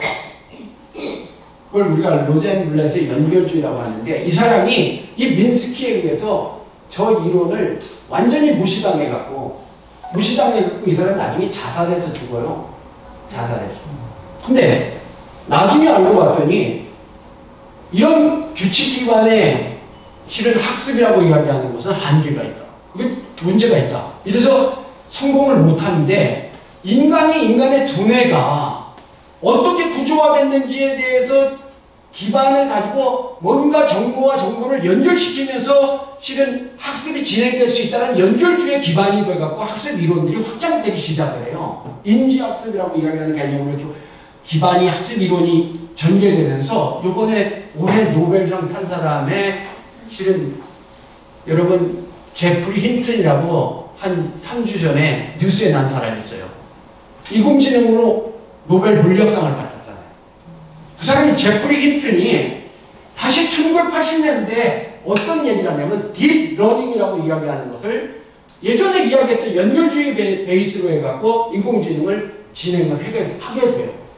왜냐면 여기에는 이 사람은 실은 어떤 인지과학자고 컴퓨터를 근간해서 연구를 한 사람인데 이 제프 힌튼이라고 하는 이 할아버지가 노벨상 탔어요. 이번에. 근데 이 사람은 뭐 한 사람이냐? 컴퓨터 사이언스를 한 사람이에요. 컴퓨터를 공부하고 인지과학을 공부한 사람이라. 근데 이 사람이 인공지능을 개발하는 방식은요. 여러분 뭐 접근이 그런데 기계학습이라고 하는 것을 조금 확대해서 딥러닝이라고 하는 기법을 가지고 연구를 해요. 그래서 그걸 기반으로 완전한 성공을 일으키게 돼요. 그래서 이분이 토론토 대학에 있었거든요. 근데 토론토 대학이 강력하게 인공지능이 발전하고 있었던 학교예요. 그때 자기 제자 2명이 있어요. 아주 똑똑한 일리아 시츠케로라고 하는 사람하고 알렉스 프리지네프라고 하는 제자가 있는데 이 박사과정 2명하고 이 사람이 셋이서 회사를 하나 만든다. DNA 리서치라고 하는 회사를 만들었어요. 이런 알고리즘을 가지고 실은 인공지능을 전개해 나가면 충분히 할 수 있다는 회사를 만들어갖고 이걸 공개적으로 판다고 내놨어요. 그때 여러분 이 회사를 살려고 대든 회사가 구글, 이 캐나다 토론토 대학에서 내놨는데 구글이 살려고 했고 중국의 알리바바가 살려고 했어요. 네? 그리고 여러분 그 마크 저커버그라고 하는 페이스북에 거기서 대들었고 영국의 딥마인드라고 하는 하사비스라고 하는 친구가 이걸 살려고 했어요. 하사비스가 누구냐면 여러분 이번에 노벨 화학상 받은 사람이에요. 그 사람도 인공지능으로 받은 거지 이번 화학상도. 제가 왜 여러분한테 내가 이 얘기를 자세히 설명하냐면 세상을 이렇게 뒤집어 버렸으니까. 그래서 이 친구들이 그걸 살려고 하니까 그 회사는 조그만 회사예요. 여러분이 내가 조금 이따 설명하면 알아들어요 누군지. 하사비스가 누구냐면 딥마인드를 영국 런던에서 만들었어요. 2010년도에 만들었는데 이 회사가 살려고 돼. 돈도 없는데 네가 어떻게 살 거야? 그랬더니 아니 나는 돈이 없지만 우리 주식을 줄 테니까 이 회사를 우리가 살 수 있게끔 해달라. 근데 결국은 그렇게 안 돼갖고 470억 그러니까 470만 불에 470억 불에 구글이 샀어요. 구글한테 넘어가서 구글이 인공지능의 리더십을 장악하게 돼요. 그리고 실제로는 이 실리콘밸리에서는 2010년도 되기 이전 이미 2005, 6년대 10년도 기점으로 해갖고 인공지능 엄청나게 연구를 한다고요. 모든 회사들이. 제가 실리콘밸리를 여름방학, 겨울방학마다 계속 한 18년 이상을 다녔다고. 그럼 갈 때마다 이때가 이게 이렇게 움직이는 게 보여요. 인공지능 연구하는 사람들이 이 회사로 갔다가 이 회사로 갔다가 이렇게 막 가요. 2013년, 14년 이때는 엄청났어요. 제가 그때마다 갔다 와서 여기에서 그런 강의를 했었다고. 근데 이런 현상들이 2017년에 구글의 실은 연구자들이 엄청난 알고리즘을 개선해서 2017년에 Attention is all you need라고 하는 이런 전문성이 있지만 논문을 발표하면서 세상이 확 뒤집어지는 양상을 만든다. 제가 아까 간단히 얘기했죠. 2010년도에 이 데미스 하사비스라는 친구, 이쪽에 있는 친구, 이 노벨상 받은 거예요. 제가 이거 지금 만든 게 아니에요. 내가 여기 강의 벌써 1년 반 전에 이거 강의한 거예요. 여기서. 제가 그때 만들었어요. 2010년도에 하사비스가 딥마인드라는 회사를 만드는데 이게 DNA 리서치 아까 그랬죠. 저 할아버지의 토론토 대학에 그 2명이 제자예요. 하나가 일리아 시치케거가 여러분 오픈 AI라고 하는 챗 GPT 만든 회사의 기술 책임자예요. 제자가. 근데 지금은 나왔죠. 그 핵심이죠. 그리고 알렉스 넷을 만들 때 저 박사 2명이 있잖아요. 그 사람들하고 지도교수하고 합쳐갖고 이 회사를 구글한테 파는 거예요. 그러니까 안 되겠다 그래서 구글이 자기 회사를 분할해서 만들어진 게 구글 브레인, 구글 리서치라는 회사를 만들어요. 구글이. 꼭 인공지능만 하는 거죠. 그리고 2011년에 이 구글이 비즈니스에 관련된 이쪽이 커가니까 방향이 완전히 달라졌다 이러면서 저 딥마인드, 저 하사비스, 이번에 노벨상 탄 저 회사를 구글이 2014년에 사버립니다.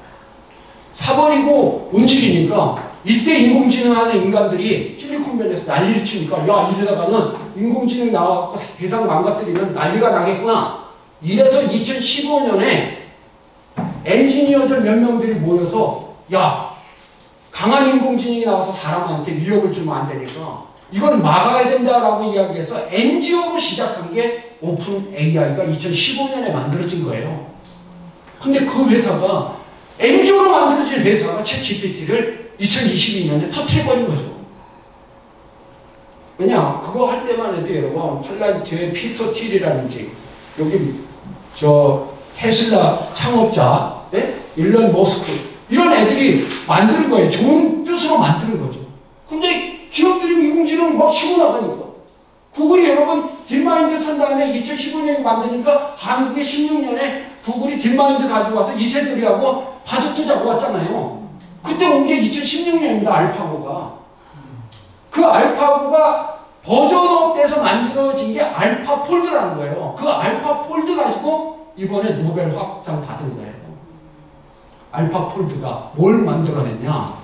단백질의 3차원 구조를 밝혀냈어요. 이 컴퓨터가. 그러니까 인간이 가지고 있는 단백질을 다 분석해서 3차원 구조를 밝혀냈고 없는 단백질도 만들어낼 수 있는 기술을 만들어낸 거예요. 그래서 여러분 노벨상 탄 거예요. 어떻게 노벨상을 AI에서 올해 두 명이 따로따로 물리학상 타고 여기서 탑니까? 이 얘기는 아까 말했잖아요. 기술이 나와갖고 2달 만에 1억 명이 됐다고. 이런 기술이 없다고 처음에 제가 설명했잖아요. 그 얘기는 무슨 말이냐면 세상은 완전히 뒤집어진다고 봐야 돼요. 내년도에는 완전히 바뀝니다. 제가 여러분한테 이렇게 이야기하면 이상하다고 생각해요. 남궁 박사님의 증거가 있어요. 제가 2007년도에도 강의를 했었습니다. 스마트폰 나오고 스마트폰 2008년, 9년 이렇게 된 스마트폰은 1년 있다가 100% 성장이 아니라 200%, 500%, 1000% 성장한다고 내가 이야기를 했었다고요. 스마트폰 성장할 때. 이 변화도 엄청난 속도로 변해요. 그리고 2017년에 아까 말했죠? 그 논문이 나오고 2018년에 챗 GPT 1.0이 나왔는데 사람들한테 알려져 있지 않았죠. 19년에 2.0이 나오고 이렇게 20년, 23년 이렇게 가면서 22년도에 3.5가 팍 쳐나온 거예요. 그 3.5 나오고 나서 난리들이 났잖아요. 그죠? 구글, 나오라는 메타나 이런 회사들이 막 실은 챗 GPT의 기술들을 가지고 확장을 시키기 시작해요. 그래서 여러분, 챗 GPT는 맨 처음에 텍스트로 한 거예요. 텍스트로. 텍스트 그러면 여러분 글자잖아. 근데 이제는 이미지, 사진도 있고, 동영상도 있고, 그죠? 보이스도 있고, 이렇게 많은 수단들이 바뀌는 거죠. 이걸 모드가 바뀐다 그래서 모달이라고 해요. 여러 개의 모달이 한꺼번에 움직인다 그래서 멀티모달이라고 해요. 이제는 생성형 인공지능, 제너러티브하게 프리트레인드 된다는 건 미리 학습을 시켜서 트랜스포머, 생성한다. 여러분, GPT라고 이야기하는 그런 기술들이 이제 모든 영역에 적용이 되고 확장이 되는 그런 세상으로 간다. 그러니까 여러분, 이제 이 다양한 멀티모달로 인해서 움직여지는 양상들이 보이기 시작. 여기 보면 이게 저거 아닙니까? 박사님 여기 하면 이게 인터넷으로 보면 저게 나와야 되는데 안 나오네.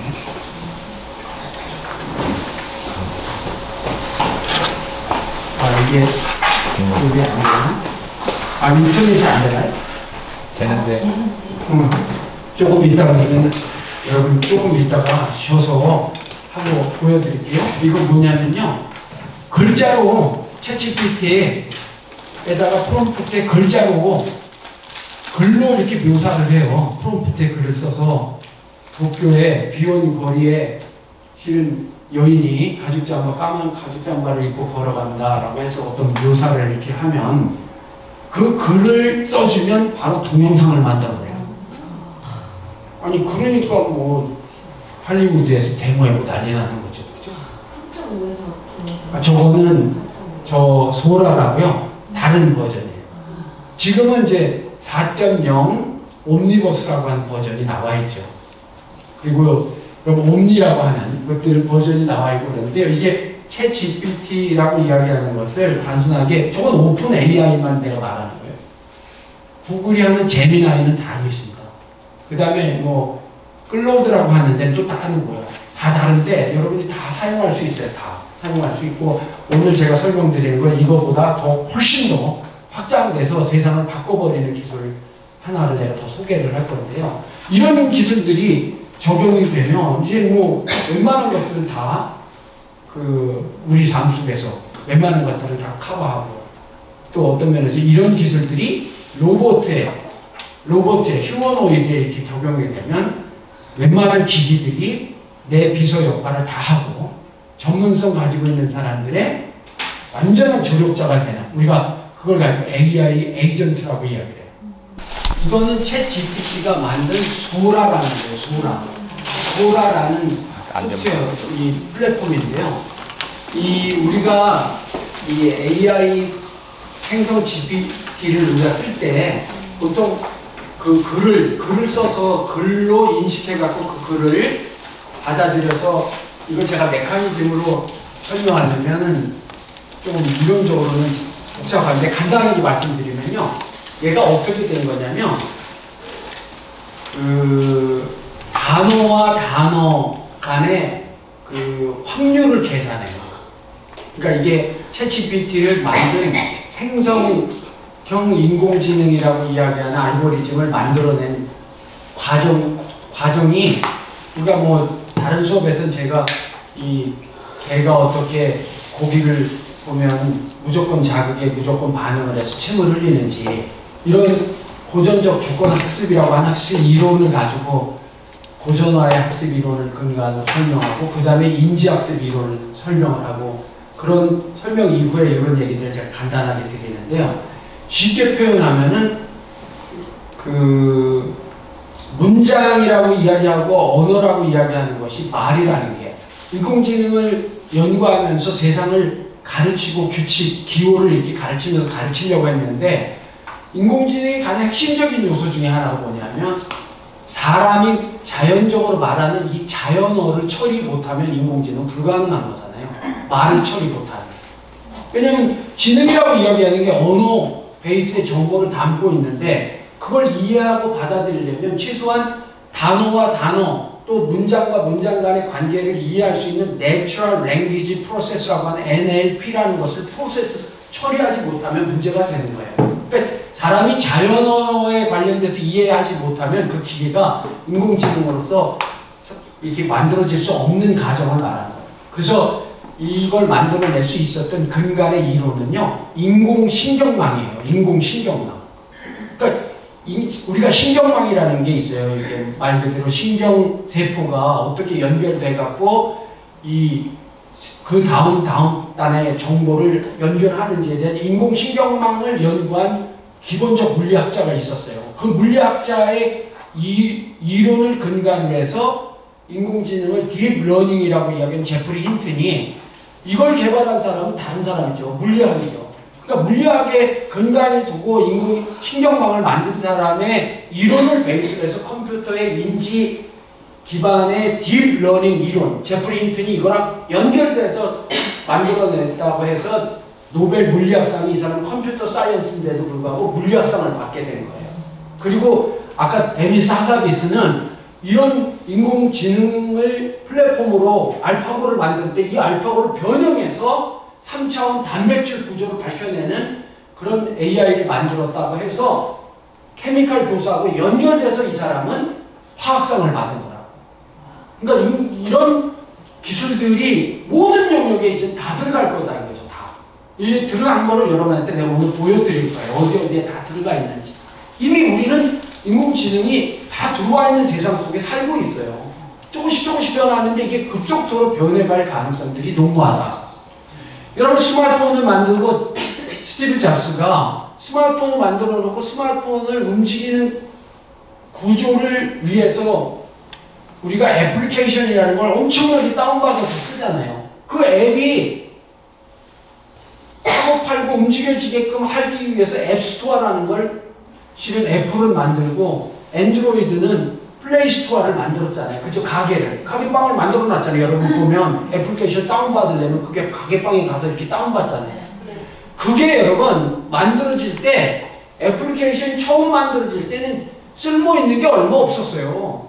근데 그게 그게 한 6년 이상 축적이 되다 보니까 엄청나게 애플리케이션이 발전하면서 앱스토어가 별 볼 일 없었다니까. 맨 처음 1년, 2년, 3년, 4년은 뭐 쳐다도 안 보고 사람들이 이게 엔지니어들 뭐 만드는 애들만 계속 올려놓고 그랬던 거죠. 근데 이제 계속 그게 고도화되니까 엄청난 애플리케이션을 우리가 다운받으니까 없는 게 없잖아요, 지금은. 없는 게 없죠. 똑같아요. 챗 GPT도 GPT 스토어를 만들었다니까, 이미. 그 GPT 스토어 안에 엄청난 이런 우리가 일반적으로 API라고 이야기하는 솔루션들이 거기에 들어간다고요. 들어가서 뭐 다양한 것들이 많이 나오죠. 예를 들면 이런 거예요, 여러분. 이미 아까 말했듯이 5조 개의 문서를 3.5가 100대 돌려서 100일 동안 돌려갖고 계산을 다 했다고 했잖아요. 그 계산했다는 얘기는 뭐냐면 단어가 그 다음 단어가 나올 가능성, 확률을 다 계산한 거예요. 이 단어 다음에는 어떤 단어가 나올 가능성이 높으냐. 그걸 예측하면서 계속 만들어내는 구조. 단어와 단어, 문장과 문장 간의 관계를 다 확률적으로 계산한 거예요. 아까 말했잖아요. 1초에 한 대가 125번을 계산하니까 이 계산은 일도 아니죠. 그죠? 엄청나게 그 안에 있는 5조 개의 문서를 깡그리 다 계산했다. 쉽게 얘기해서 한 번 전체 대한민국 지도를 한꺼번에 다 때려넣고 모든 지금 포인트별로 나와 있는 지도의 카메라들의 데이터들 다 연결해갖고 한 번 다 깡그리 다 계산을 해놨다. 이게 여러분 GPS 플랫폼이죠.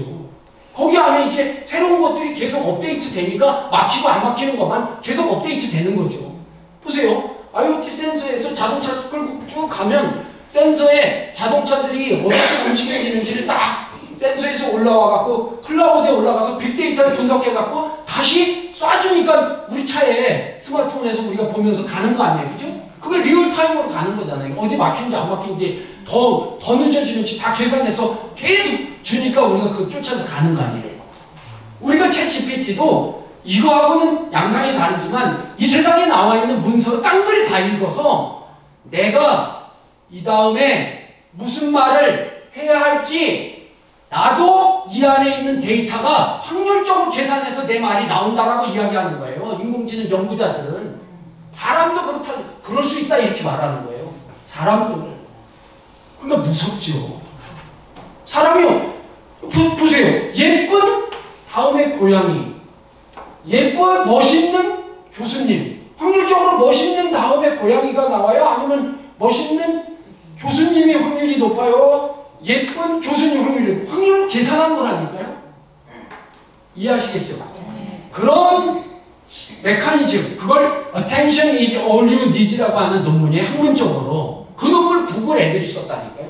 구글 멤버 아닌 애들은 2명이 들어가 있는데 구글 브레인하고 구글 리서치 애들이 6명, 한 8명이 그 논문을 쓰면서 생성 GPT라고 이야기하는 솔루션들이 급속도로 확단되기 시작을 한 거예요. 근데 이제 아까 말했듯이 텍스트를 가지고 써요. 프롬프트에. 여러분들이 뭐 지금 아까 에스크업이라고 하는 데서 글자로 물어보게 됐다니까요. 그럼 글자로 쓰는 거죠. 그게 조금 더 발전되면 말로 해도 되는 거고. 그죠? 지금 말로 다 해요. 그림 넣어도 다 알아듣고. 그림 넣어도 다 알아듣는 거죠. 그리고 다 만들어낸다니까.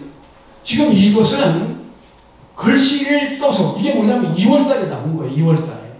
지금 이제 얘네들 잠깐 더 고도화시키느냐고 준비 중에 있죠.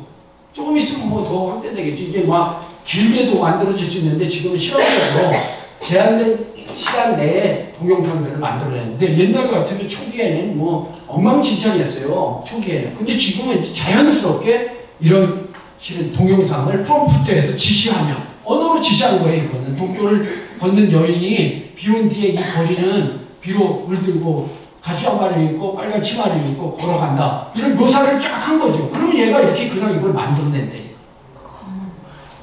이거 대단한 거죠. 그죠? 이런 것들이 나타나니까 이제 다른 양상의 실은 AI 솔루션들은 모든 영역에서 확대될 수밖에 없을 거다. 이런 그 구조가 텍스트 투 비디오 이런 양상으로 이제 발전하게 되고요. 이런 그 AI가 근간이 돼서 움직여지면 새로운 세상이 만들어질 수밖에 없어요. 저는 이제 그 새로운 그런 그 기술이나 이런 디바이스 또 제품 이런 것들이 1년에 한 번씩 그 미국 라스베가스에서 2월 첫째 주에 쇼를 해요. 그걸 여러분 뭐 뉴스에서 보실 거예요. CES라고 하는 쇼를. 그걸 제가 이제 매년 가서 보면 그 새로운 변화들을 야기시키는 걸 눈에 이렇게 봐요. 근데 올해 CES에 갔더니 디지털 트랜스포메이션이 아니라 AI 트랜스포메이션이다. 모든 것이 AI로 지금 바뀌어간다. 이렇게 이야기하면서 모빌리티가 됐든 로봇이나 됐든 어떤 그린 인더스트리까지도 이렇게 변해가는 것들을 딱 그 제시를 해주고 그런 기업들, 그런 기술들이 이렇게 노출되기 시작해요. 우리 일반적으로요, 이 AI가 제가 이것도 여러분한테 보여드리고 싶은 건데 이게 삼성이 내놓은 AI 에이전트라는 거예요. AI 에이전트는 뭐냐면 우리로 말하면 대리인이고 우리 쉽게 설명하면 비서죠, 비서. 그 AI 비서예요. 우리 생활 속에 있는 거예요. 이 삼성이 만든 AI 에이전트가 있고 LG도 에이전트를 내놨어요. 올해. 근데 이건 올해 나온 게 아니에요. 얘 기계 이름이 볼리인데 삼성이 내는 볼리예요, 볼리. 근데 이 볼리가 3년 전에 나왔어요. 근데 해마다 얘가 버전업이 됐죠. 그리고 생성 GPT AI 솔루션들이 이제 막 더 고도화돼서 탑재가 되죠. 이 기계 안에 그런 게 들어가요. 그 이거 제가 한번 보여드릴게요. 얘가 이제 말이 나오면 더 좋은데 스피커가 나올지 모르겠어요. 이게 뭐냐면 이 기계예요. 기계가 나오는 이렇게 돌아다니는 집에서 그리고 이제 얘 주인이 사무실에서 스마트폰으로 얘기하는 거지. 너 뭐 하고 있냐 이렇게 얘기하면 뭐 한다 그러면 저기 강아지 뭐 하는지 다 보이죠. 그죠? 제가 보여주니까. 근데 여기에서 얘가 강아지 신주현이가 밥 줘라 그러면 이제 밥을 얘가 주죠. 밥을 주고 신주현이가 걔 저거 보여줘라고 강아지하고 논다. 얘가 놀고 시간 되고 그러면 이제 뭐 저기 퇴근할 때쯤 되면 불 켜고 다 켜. 내가 키라고 하니까 키라고 하면 얘가 다 켜고 얘가 집에 왔지. 집에 와서 이제 본인하고 얘기하는 거예요. 그럼 다 알아듣고 말하는 거죠. 여러분 지금 챗GPT는요 한국말로 해서 영어로 대답하라고 영어로 대답하고 일본말로 하라고 일본말로 하고 그래요 지금 챗GPT들이. 그래서 여기에 이제 들어와서 자기가 일 업무 봐야 될 것도 조금 더 전화가 오면 전화 오고 운동해야 되면 이제 운동하는 걸 보여주라고 그러면 다 거기에 스크린에 보여요. 이 기계가 거기에 다 있으니까. 네? 얘가 이제 돌아다니고 시키는 대로 다 하는 거죠, 시키는 게. 응? 그리고 뭐 일하다가 또 전화가 오면 전화를 바꾸고 또 일해야 되고 내가 뭘 잊어버리고 어떻게 해야 되는 이런 것들 다 얘가 안내를 하고 있어요. 그럼 저녁에 잘 때는 네가 불 끄고 자라고 다 정리하고 제가 불 다 끄고 제가 잔다. 얘는 이제 불평도 안 하죠, 그죠?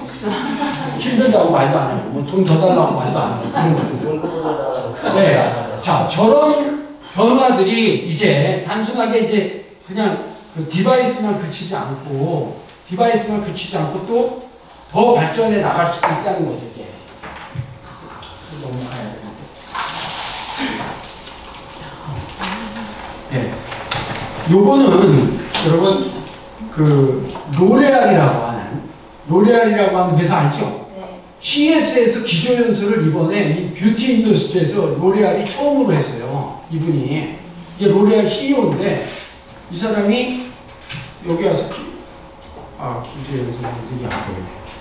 와갖고 기조연설 할 때 얘 내용의 핵심이 뭐냐면 이제 들어와갖고 얘가 그 회의를 하면서 자기 그 피부가 어떤지 이런 것들을 이게 상태 같은 거 이런 것들을 봐주고 안내해주고 그래. 기계가 다 스마트폰 하나만 가지고 있어요.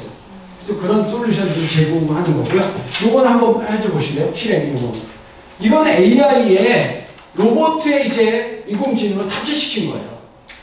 여러분 잘 알다시피 뭐 이거는 퓨거라고 하는 로봇인데요. 이게 아마존이 이 로봇에 투자를 하고 퓨거라고 하는 이게 이제 버전이 자꾸 커져가고 있어요. 얘는 뭐냐면 이제 그 오픈 AI의 솔루션이 들어가 있는 거죠.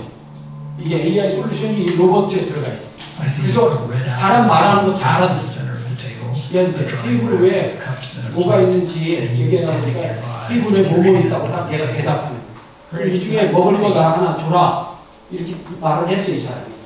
그러니까 제가 먹을 거를 딱 집어서 준다. 먹을 거 집어서 주죠. 그리고 얘가 이제 거기다 놓고 흔들어가지고 다시 얹혀놓고 왜 Why you didn't 저기 you just stay 봐. at 왜 home and pick up 사과를 the 줬냐? 이러니까 제가 뭐라고 말하냐고 먹을 게 사과밖에 없었다. So I 이렇게. gave you the apple 응? because it's the only edible item I can 네, provide 먹을 수 있는 at 게 the table. 사과밖에 없기 때문에 먹을 걸 줬다. 그럼 일하면서 대답하잖아요. 그럼 저 위에 이제 그 정리를 했잖아요. 지금 섞어진 거. Based on what you see right 나머지 now, 그 책상 위에 어떻게 했으면 좋겠냐 이렇게 물어보는 거예요. 그러면 뭐 저거 그대로 리플레이스해서 정리하는 게 좋겠다 그러면 제가 그렇게 Dishes 대답해요. on the table like that plate and cup are likely 그럼 to go to 정리하라고. the drying rack next. 그럼 얘가 정리를 해요. 저 컵 갖다 끼고 저 플레이트를 손가락으로 이렇게 받아가 갖다 놓는 저게 정교하는 거죠. 근데 이게 점점 더 빨라지죠. 이제 자연스럽게 빨라지게 되죠. 네? 집어넣습니다. 이걸 공장에 바로 투입을 해요. 무서운 세상이 되는 so 거죠. how do you think you did? 아니처럼. 그러니까 이제 웬만하면은 저런 일들을 이렇게 다 휴머로 다 처리를 할 거다. 그러니까 이게 그 아마존이 이 휴교 로봇을 그 배치시킬 거예요. 창고에. If there's anything else you need help with, just let me know. 테슬라도 똑같이 로봇 사업이 이거 못지않게 진행이 되고 있거든요. 그러니까 걔네들도 다 실은 공장에 자동차 공장에 배치시키겠다. 중국도 엄청 빠릅니다. 중국이 선언한 건 뭐냐면은 이런 로봇을 2030년까지 3천만 대 만들겠다. 3천만 대는 우리 인구의 반이 넘는 거예요. 그죠? 그러니까 상황은 여러분들이 이런 상태가 쉽지 않고요. 지금 이게 인공지능이 학습하는 방법이 새로운 방법들이 막 나타나서요. 이제는 화장실 청소하는 걸 가르치지 않고 화장실 청소하는 걸 보고 학습을 해요. 사람이 청소하는 거를 로봇가 보고 학습을 해요. 그러면 청소하는 것만 한 번 제대로 가르쳐주면 얘가 그대로해. 화장실 청소하는 거. 그러니까 로봇의 진화나 이 인공지능의 진화는 엄청난 속도로 진화가 되고 있다는 사실들을 여러분이 염두에 둘 필요가 있어요. 지금 제가 말씀드리는 게 이게 먼 나라 얘기다 이렇게 생각하실 이유는 전혀 없다. 엄청난 속도로 바뀌어가고 있다. 이런 정도만 여러분이 좀 봐주시고 오늘 내가 여기서 이야기하는 것은 무척 앞서간 얘기입니다. 한국에서도 뭐 많이 사용하지 않고 있는 일인데요. 좀 빠른 사람들은 다 사용해요. 저는 지금도 이걸 많이 사용합니다. 이건 뭐냐면 여러분 우리가 서치 엔진이라고 해서 검색을 하잖아요. 네이버나 실은 그 구글에 그죠? 근데 네이버나 구글의 검색이 아니라 이제는 검색 엔진이 아니라요. 응답, 리스폰스 엔진이라고 표현해요. 응답. 아직 정확하게 나오지는 않았지만 AI 검색 AI 혹은 리스폰스 엔진, 응답 엔진 이런 용어로 혼용해서 쓰고 있는데 이제 이게 정리가 되겠죠. 여러분 검색 엔진 그러면 어떤 겁니까? 구글이나 네이버에 검색을 했어요. 그럼 제가 실은 가장 리스트업이 많이 빈도가 커진 것을 쭉 제시해 주잖아요. 제시해 주면 여러분이 가서 클릭하고 읽어봐야 되잖아요. 그죠? 읽어보고 두 번째부터 클릭해갖고 읽어보고 그래야 되잖아요. 여러분이 검색을 하면. 근데 앞으로는 검색을 하면 내가 다 읽어볼 필요가 없는 거예요. 내가 물어보고 있는 내용을 궁금한 거를 다 집어넣으면 관련된 걸 얘가 다 올려놓는 게 아니라 다 읽고 지가 만들어 대답을 해준다니까. 그러니까 엄청나게 바뀌는 거죠. 그죠? 엄청나게 바뀌는 거죠. 세상이. 그걸 만들어낸 게 여러분 AI 검색 혹은 검색 AI 이렇게 표현하는데 이런 회사를 만들어낸 그 인물이 있어요. 이게 시작은 유닷컴이라고 시작을 했습니다. 유닷컴. 여러분 왜 내가 이런 말을 하냐면은 검색을 처음 알고 유튜브를 처음 알았다라고 이야기해서 거기에 잘 적응한 사람들은 유튜버로도 성공을 해서 세상을 바꾸잖아요. 그죠? 그래 안 그래요? 그러니까 미디어가 여러분 세상을 바꿔나가는 거예요. 미디어가 메시지예요. 이게 세상을 어떻게 바꿔갈지를 볼 수 있는 눈들이 생길 수 있어야 되는데 그게 쉽지는 않잖아요. 이 응답 엔진이라고 이야기하는 건 세상을 완전히 또 다른 영역으로 바꿀 거라는 거예요. 저는 학생들한테 숙제할 때 챗GPT를 다 써라. 그리고 이런 퍼플렉시티를 써라. 제가 얘기합니다. 이 퍼플렉시티는 유닷컴이 이런 일들을 처음 시작했어요. 미국에서. 근데 미국에서 이 아라빈드 스리니바스라고 인도 출신의 이 친구가. 근데 버클리 대학에서 박사학위를 하고 오픈 AI에서도 일을 하고 그랬어요. 근데 이 친구는 검색 엔진을 쓰는 게 아니라 여기에 AI를 탑재시켜서 내가 궁금한 것을 이렇게 제시해 주는 게 이게 페이지 링크라고 이야기하는 걸 연결해 서 제시하는 게 아니라 깡그리 그걸 다 읽어서 대답을 해주는 방식으로 이 엔진을 새롭게 만든 거예요. 그러니까 챗GPT 사용하는 LLM이라고 하는 그 모델을 엄청난 돈을 들여서 해야 돼요. 근데 여러분 그걸 조그맣게 탑재해갖고 집어넣으면 기계에도 다 들어가 있죠. 삼성에서 여러분 갤럭시 최근에 나온 23은 거기에 스몰 랭귀지 모델이 들어가 있어요. 그거는 인베디된 AI가 들어가 있는 거예요. 그러니까 여러분 한국말로 이야기하면 영어로 그냥 바로 나오죠. 그죠? 번역돼서 다 나오는 거잖아요. 그거는 거기 안에 들어가요. 아까 볼리는 그 기계 안에 다 들어가 있는 거예요. 냉장고 안에 다 들어가 있는 거예요. 제가 냉장고 안에 이미 삼성에서 만든 냉장고인가요? 2년 전에 거기 물건들이 뭐 있는지 다 알고 이 물건을 가지고는 어떤 음식을 만들어야 되는지 걔가 알아서 다 말을 해줘요. 아니 그게 벌써 2, 3년 전에 나와 있었다니까. 근데 지금은 얘 조금 놔두면 써보니까 이제 못 먹어 이런 말까지 한다니까요. 무슨 말을 알겠어요? 그리고 어디에 뭐뭐 있는지를 다 알잖아요. 알아서 무슨 음식을 어떻게 만들어야 되는지도 딱 제시한다니까. 아니 그게 기기 안에 이제 이런 것들이 다 들어가죠. 기기 안에. 아까 그런 볼리 같이 얘기하고. 그러니까 검색 영역 안에서도 이제는 세상을 바꿔나갈 거야. 그럼 우리가 이제 네이버나 구글 쓰는 방법이 완전히 바뀌어지겠죠. 바뀌어지겠죠. 그래서 이 아라빈드 스리니바스라고 하는 사람이 퍼플렉시티라고 썼는데 여러분 퍼플렉시티 공짜니까 한번 써보시고 시도해보세요. 이건 뭐가 중요하냐면 해봤냐 안 해봤냐가 중요해요. 써보면 여러분 쉽거든요. 아무것도 안 오고 이거 다 돈도 안 받아요. 조금 더 돈 내고 쓰려면 한 20불씩 내는 건 아주 고도의 전문 용어는 뭐 돈을 내고 쓰고 그래야 돼. 근데 돈 안 내고 쓰는 것도 엄청나게 유용하다. 뭐냐. 그래서 이 퍼플렉시티라는 거. 그리고 우리나라의 기업이 미국에다가 만든 회사가 있어요. 이거. 그게 고오버라고 하는 회사예요. 고오버가 줄여서 그냥 붙여놓고 말한 건데 구버라고 해요. 구버. 저게 우리나라의 AI 회사가 미국에 가서 설립해갖고 미국에서 펀딩 받아서 움직이는 회사예요. 앞으로는 엄청 커지겠죠. 그죠?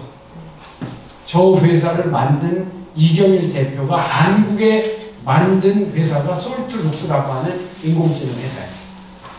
솔트룩스는 우리말로 솔트는 소금이고 룩스는 빛이잖아요. 빛과 소금이 되겠다고 회사를 만들었어요.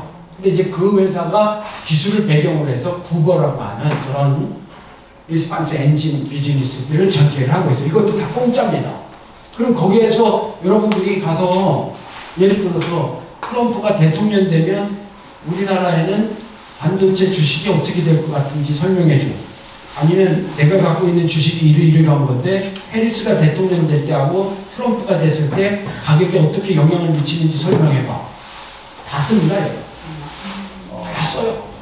네? 다 설명해 줘요. 아니 이게 좋잖아. 그죠? 아니 안 맞아도 여러분 검토는 해보잖아. 그죠? 검토는. 한번 오늘 가셔서 집에 돌아가셔서 한번 해보셨대요. 국어로 한번 해보시고 퍼플렉시티로 해보시고 특히 국어 같은 거는 보고서를 만들어내요. 내 이 주제에 대해서 내일 아침부터 새로운 것들 다 업데이트 시켜갖고 보고해. 그럼 아침마다 보고하면 매일매일 공짜예요. 아시겠어요? 한번 해보시죠. 이런 상황으로 변해가는 게 오늘의 환경입니다. 그래서 저는 오늘 여러분한테 마케팅 전략을 이야기하지만 내가 앞에 서두가 너무 길었는데요. 전략의 핵심은요. 환경을 제대로 이해하는 거예요. 환경을 제대로 이해하고 받아들여야 돼요. 그래야 내가 가진 자원을 분배해서 경쟁자와 싸울 수 있는 거예요. 전략은 병법이잖아요. 어떻게 보면 병법의 용어고 전쟁의 용어잖아요. 전략이라는 게 스트래러지가. 그럼 스트래러지라는 얘기는 어떻게 경쟁을 할 거냐 이거예요. 내가 경쟁자하고 사업을 할 때 내가 어떻게 경쟁할 거냐 이게 아주 중요한 거예요. 여러분 전쟁을 할 때 남들이 싸우자는 방법으로 말려들면 내가 절대로 못 이겨요, 상대를. 내가 유리한 방법으로 전쟁을 해야 돼요. 내가 유리한 방법, 내가 잘하는 방법. 아니 부부 싸움도 그냥 붙으면 남편 어떻게 이겨? 힘으로 하면 맞는데, 그치? 아니 내가 유리한 방법으로 싸워야 이기지. 이게 경쟁 전략의 요체예요. 그러니까 사업을 할 때, 여러분이 전쟁을 할 때 반드시 생각해야 돼. 여러 전략의 기법들이 있지만 간단한 논리 하나를 여러분한테 말씀드리면, 우리가 선자병법에서 지피지기는 백전이 불태다 이렇게. 내가 적을 알고 나를 알면 100번을 싸워도 위험하지 않다 이렇게 말한 이유가 뭐냐면, 적을 알면 여러분 내가 어디에 군사를 배치시켜야 될지를 아는 거예요. 내가 어떤 내 자신에 대한 역량을 파악하면은 내가 뭐가 약한지 뭐가 강한지를 아는 거잖아요. 이게 지피지기의 핵심이에요. 전략은 어떤 목표를 달성하기 위해서 해야 하는 많은 일들이 있잖아요, 여러분이. 사업에서 내가 이번 사업에 어떤 목표를 달성하려면 해야 하는 일들이 있잖아요. 뭐 인사도 잘해야 되고 물건도 잘 만들어야 되고 이렇게. 근데 내가 가진 자원을, 제한된 자원을 적절히 분배하는 것을 전략의 핵심이에요. 내가 가지고 있는 자원을 적절하게 분배하는 거. 이게 스트레지는 리소스 알로케이션이라고 하는 개념이 바로 그거예요. 나는 제한된 자원을 가지고 있는데 어떻게 배치를 시켜서 전쟁을 할 거냐 이거예요. 적재적소의 자원을 배분해야 되잖아요. 만약에 뭐 10이 필요하면 10을 주고 20, 30, 40을 이렇게 나눠줘야 되잖아요. 나는 100밖에 없으니까. 그러니까 이런 배분을 잘하려면 적을 알고 나를 알아야 된다. 그래서 지피지기는 백전이 불태라는 논리의 구조가 이런 틀 안에 있는 거예요, 여러분. 나를 안다는 얘기는 나의 강점을 아는 거예요. 여러분 다 강점이 있어요. 남들보다 자기가 가지고 있는 특징적인 강점이 있다니까요. 누구에게나 다 있어요, 이거는. 상대적으로 또 약점이 있잖아요, 그죠? 약점. 그러니까 우리 인생 살면서 여러분들 어느 정도 다 살아오셨잖아요. 근데 전략적으로 가르칠 땐 그래요. 약점을 뭐 개선해서 커버하라 막 이렇게 말하는데, 실은 그렇게 얘기하는 것보다는 약점을 인정하고 강점을 더 살려갖고 강화시키는 게 훨씬 빠르다는 거예요, 전쟁할 때. 약점은 있을 수 있잖아요, 그죠? 근데 하나님이 누구에게나 강점을 줬다니까요. 자기만의 강점을 줬다. 그걸 찾아내는 게 아주 중요해요. 그 강점을 명확하게 규정하고 약점을 커버하는 데 에너지 많이 쓰지 마시고, 그리고 외부 환경을 파악할 때 외부의 변화는 나한테 유리하게 변하면 그게 기회입니다. 그죠? 근데 나한테 불리하게 변하면 그게 위협이죠. 그래서 기회와 위협 이렇게 해서 opportunity and threat, 강점은 strength and weakness, 약점 이렇게 해서 이걸 수학 분석이다 이렇게 해요. 여러분 마케팅에서 마케팅 초등학교 배울 때 이 수학 분석을 모르면 안 돼요. 아까 패스트 해놓고 그 다음에 분석하는 건 수학 분석을. 오죽하면 이런 분석을 교회에서도 해요. 아니 관공서에서도 다 수학 분석해요. 왜? 이게 옛날에 1980년대 나온 이론이에요. 근데 이런 이론을 가지고, 경영 이론을 가지고 자원을 분배하려고 이런 분석을 한다니까요. 자, 이 분석을 통해서 자원을 어떻게 배분해야 되는지 여러분들이 알 필요가 있고요. 전쟁을 할 때는 반드시 가져야 될 무기가 여러분 필요한데, 그 무기를 몇 가지로 이렇게 나열해 볼 수 있어요. 사업을 할 때. 가장 기본적 무기를 여러분 남들보다 싸게 하면 여러분 전쟁할 수 있어요. 그죠? 근데 이 쉬운 게 아니고, 이렇게 싸게 하는 거는 여러분 몸이 힘들어요.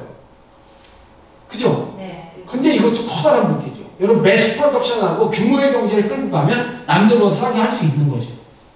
근데 이게 하나의 무기가 되는데, 이렇지 않으면 뭔가는 차별적으로 내가 제공을 해야 돼. 우리 가게가, 우리 기업이 내가 만든 상품 서비스가 경쟁자와는 차별적 포인트를 만들어야 된다.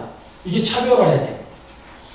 그렇지 않으면 남들 쳐다보지 않는 시장에 내가 집중을 알아야 돼. 내가 남들 안 쳐다보는 시장에 집중하는 거. 이것도 되게 중요한 전략이고요. 또 하나 영역이 있다면 여러분, 남들보다 먼저 움직이는 게 중요해요. 먼저 움직이는 거. 조금이라도. 근데 이게 여러분 먼저 움직인다라고 이야기하는 건 내가 생각을 바꾸고 도전하는 거잖아요. 이 기업가들과 가장 중요한 역량이 뭐냐면 혁신적 사고예요. 혁신이라는 건 다른 말이 아닙니다. 뭔가 새로운 시도를 하는 건 혁신이라고 해요. 그러니까 내가 새롭게 시도하는 거, 이건 기업가가 반드시 가져야 되는 거예요. 우물쭈물 하다가는 벌써 늦으니까. 그러니까 혁신적으로 남들보다 먼저 하든지 그렇지 않으면 내가 하는 사업에 시너지가 나올 수 있는 그죠? 시너지가 나올 수 있는 것들 찾아내는 게 우리가 기본적으로 전개할 수 있는 그런 전장의 무기를 찾아내는 방법이에요. 그래서 이런 영역에 뭐 코스트 선상의 리더십을 갖든 남들보다 원가를 줄여서 만들어내든지 제공을 하든지 아니면 차별적 포인트를 만들어내든지 그리고 대부분 어떤 집중화시키는 그런 전략들을 전개하는 게 아주 중요한데 남들보다 잘한다 라고 이야기하는 거 이건 뭐 그냥 경쟁자보다 잘하는 것은 크게 전략적으로 우위에 있지는 않아요. 근데 근본적으로 경쟁자하고는 다른 전략을 전개해 나가야 돼요. 그 얘기는 뭐냐면 남들보다 상대적 비용이 싸다라고 이야기하는 걸 넘어서 고객 가치를 키워나가는 거죠. 고객 가치를 더. 그래서 고객에게 제공되는 가치를 창조하는 노력. 그래서 value creation activity를 마케팅에서 핵심적으로 실은 오늘날의 마케팅은 고객에게 새로운 가치를 만들어내는 거예요. 창조시키는 작업. 이게 중요한 마케팅의 그런 기반이 된다는 거예요. 차별적인 마케팅 전략은 분명히 고객에게 새로운 가치를 만들어 제공하는 그런 노력들이 중요해요. 이런 전략을 연구한 사람들 못지않게요. 여러분 중요한 거는 1990년대 지나서 이제 IT가 막 붐을 일으고 이러다 보니까 앞에 제가 이 설명한 이런 이론적 체계들은 1980년대 하버드 대학의 마이클 포터라는 사람이 주로 설명을 하고 그 이론들을 확대시켰다고. 근데 2000년 들어오면서 그런 비즈니스보다 역사적인 사례들을 보고 IT 기업의 뭐 이런 빌 게이츠라든지 스티브 잡스라든지 아니면 마크 저커버거나 아마존이나 이런 회사들을 이렇게 봤더니 그런 방식의 전략적 패턴이 아니더라. 그들의 전략을 생각해 봤더니 그게 아니고 뭔가 새롭게 시작할 때 기업가가 가지고 있는 전문가적인 직관을 넘어서 기업가가 가지고 있는 전략적 직관이 있더라. 여러분 제가 오늘 여기서 설명하는 개념을 잘 한번 들어보셔야 해요. 이걸 이 윌리엄 더건이라고 하는 컬럼비아 대학 교수가 이걸 이야기한 건데 이게 뭐냐면 여러분 한 가지 일에 10년, 15년 이렇게 10년 이상 한 가지 일을 하다 보면 그쪽에 전문가가 돼요. 그죠? 어떤 사람은 한 20년 이상 하면 그게 눈에 보이죠, 이렇게. 그 눈에 보이는 영역 안에서 의사결정을 내리는 거. 이 사장님들 대부분 경험에 의해서 축적된 직관을 가지고 의사결정 내리거든요. 이걸 전문가 직관이라고 해요. 전문가 직관. 왜냐면 전문가들은 데이터를 가지고 합리적으로 의사결정 내리기보다는 휴리스틱에 의해서 직관에 의해서 의사결정을 많이 내리거든요. 전문성들이 누적되니까. 아니 누구는 그래서 한 가지 일을 뭐 10년 이상 하면 만시간의 법칙 이런 얘기 나오잖아요. 그럼 전문성이 있죠. 여러분 한 가지 일에 10년 이상 되는 다 전문가예요. 그 영역은. 근데 그 전문가가 여러분 사장님이니까 제 얘기가 이해 갈 수도 있어요. 잘 보세요. 내가 이쪽에 전문가예요. 근데 내가 살고 내가 생활하고 내가 해오던 사업 영역이 아닌 또 다른 영역에 내가 어딘가를 갔는데 여기 있는 거하고 저거 있는 거하고 딱 갖다 붙이니까 돈이 될 것 같아. 이렇게 번뜩 뜨기는 생각이 있다고요. 그걸 전략적 직관이라고 해요. 제가 말하는 걸 이해하시는 분들은 전문가 직관들을 가지고 계신 분들이에요. 내가 이쪽에 이렇게 봤더니 어딘가 저거 갔는데 번쩍 일어나서 저거하고 이거하고 묶으면 돈 될 것 같아. 이게 전략적 직관이에요. 이해하실 거라고 나는 생각해요. 스티브 잡스, 빌 게이츠, 제프 베조스, 마크 저커버거 이런 기업가들이 다 그렇게 시작했다는 거예요. 스티브 잡스가 여러분 맥킨토시 만들고 UI가 새롭게 만들어지는 과정에 컴퓨터를 이렇게 만들어 놓고 컴퓨터를 어떻게 운용해야 돼. UI라는 건 여러분 유저 인터페이스를 말하는데 기계를 내가 어떻게 움직일 거냐 이런 말이잖아요. 근데 얘가 쿠퍼티노의 실리콘밸리 쿠퍼티노에서 집 사무실 떠나갖고 팔로알토에 제록스라고 하는 회사 아시죠? 제록스. 그 제록스 연구소에 딱 갔는데 가서 보니까 기계로 움직이는 장치가 좀 다른 게 있어. 그걸 딱 보고 와갖고 훔쳐서 만든 게 마우스예요. 마우스. 여러분 마우스. 그 얘기는 뭐냐? 자기 생각과 거기에 있는 걸 딱 보고 결합하니까 돈이 되겠다 생각했고 번뜩이는 거죠. 이걸 전략적 치관이라고 그래요. 그렇게 해서 만든 세상을 바꾼 거죠. 그리고 맥킨토시 마우스를 만들고 컴퓨터를 마우스를 가지고 다 움직이게끔 만들었잖아요. 이런 일을 또 하죠. 왜? 스마트폰을 만들어질 때 이 스마트폰을 어떻게 누를 거냐. 이런 키패드가 있었어요. 옛날에 이렇게 키패드 눌렀잖아요. 우리 폰 맨 처음에 나올 때. 아니 스마트폰 전에 폰 나왔잖아요. 접어서 이렇게. 그 키패드 누를 때 뭐예요? 양철판 꾹꾹꾹 눌러서 번호 눌렀잖아요. 근데 이 친구는 이거 가지고 기계를 돌리는 것보다는 터치 하면은 돌아가게끔 만들 수 있겠구나라고 이야기한 걸 뉴욕에서 한국의 기술자가 만들어 놓은 터치스크린의 기술을 훔쳐다가 만든 게 스마트폰의 터치스크린이에요. 여러분 지금 터치스크린 안에는 거기에 다 ITO가 다 패턴이 갈라져 있다고요. 거기 이렇게 선들이 속안에 다 이게 투명하게 보이지만 그 ITO 패턴이 있어요. 거기에.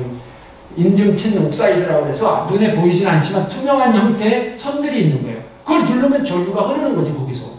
그러니까 걔가 그걸 센싱을 하는 거죠. 이렇게 누르니까. 두 개 내서 멀티 센싱하는 게 쫙 걸리니까 화면이 커지잖아요. 그죠? 이거 다 훔쳐간 거라니까. 페이스북도 마찬가지고 아마존도 마찬가지고 빌 게이츠도 마찬가지고. 그래서 돈을 버는 기본적 원칙은 첫 번째 남들 거를 모방하는 거다 이거예요. 그러니까 모방은 다 어떻게 보면 멋있는 말로 벤치마킹이지 훔쳐오는 거죠. 그죠? 이 사장님들도 누군가에서는 새로 배워갖고 시작했잖아요. 다 그죠? 근데 그 배운 것을 그치면 안 되죠. 나만의 방식으로 이노베이션을 해야지. 그걸 혁신이라고 해요. 혁신이라고. 나만의 방식으로. 그 혁신이 구조화될 때 내 장벽이 쌓이는 거죠. 우리 울타리가 쌓이는 거라니까. 그 자전거는 계속 돌려야 되는 거예요. 그 혁신은 끊임없이 돌려야 되는 거예요. 사장님이 종업원보다 돈 많이 받아가는 이유는요. 사장님이 종업원보다 혁신을 더 많이 하니까 돈 많이 가져가는 거예요. 이해하시죠? 역시 혁신을 해야 돼. 혁신 안 하면 죽는 거라니까. 왜? 자전거 계속 발을 돌려야지 자전거가 가잖아요. 밖에 안 돌리면 어떻게 자전거가? 쓰면 좋죠. 자빠지지. 그죠? 아니 쓰면 좋지. 자빠진다니까요. 이게 그래서 끊임없이 혁신을 해야 된다니까. 비즈니스는 ongoing concern이에요. 그래서 계속 기업을 가정하고 있다고. 제조기업에서는 마케팅의 관리 영역을 우리가 만든 상품에 대한 영역, 가격, 유통 경로, 촉진 이렇게 4P라고 이야기하는 영역을 나눠놓고 관리를 해요.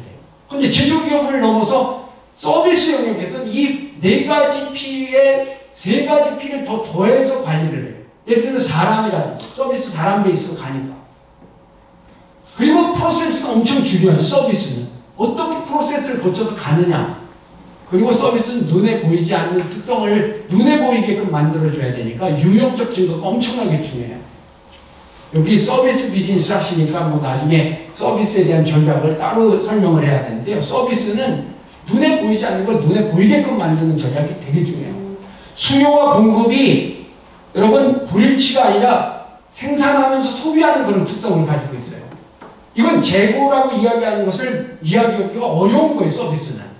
그죠? 그런 특성들을 서비스의 특성들을 반대 역으로 전개하는 게 서비스 전략에서는 아주 중요한 요소예요. 그래서 이 3P라고 이야기하는 요소가 아주 중요한 영역일 때 이게 사람에 관련된 특성이 아주 중요하기 때문에 여러분들이 더 이 새로운 변화에 부응해서 서비스를 개발하고 혁신해야 될 거라고 생각합니다. 그래서 요즘은 스몰 비즈니스라고 하더라도 이런 디지털 기반의 전환은 여러분들이 생각해 줘야 된다. 최소한 모바일 베이스의 고객을 응대할 수 있어야 돼요. 고객들 다 모바일로 움직이고 이 사람 안 쓰니까 다 키오스크로 움직이고 이러니까 사장님이 키오스크 몰라갖고 어떻게 그걸 또 셋업해요. 그죠? 아니 세상이 바뀌어가요 지금. 할머니 할아버지들 키오스크 못 눌러서 밥도 못 먹는다는 거 아니야. 근데 그건 또 다 가르치죠. 그죠? 스마트폰 나왔을 때 여러분 동사무소에서 할머니 할아버지들 교육 엄청 시켰어요. 아니 이제 AI도 교육시키겠죠. 그죠? 다 시킬 거예요. 왜냐하면 그게 우리가 살아가야 되는 환경이니까. 분명하게 이제 성매업에서도 혁신을 전개해야 될 거고요. 새로운 생각의 전환, 사고의 전환, 이걸 새로운 시도를 해야 된다. 제가 여러분한테 부탁드리고 싶은 것은 기업가는 혁신을 해야 된다. 특히 사장님은 새로운 사고를 가져라. 최소한의 환경이라도 변화시켜라. 커튼이라도 바꾸라고요. 창문이라도 좀 바꾸고. 그죠? 끊임없이 해야 된다. 끊임없이. 그래서 끊임없이 혁신하는 데가 변화를 적응하고 움직여갈 수 있다.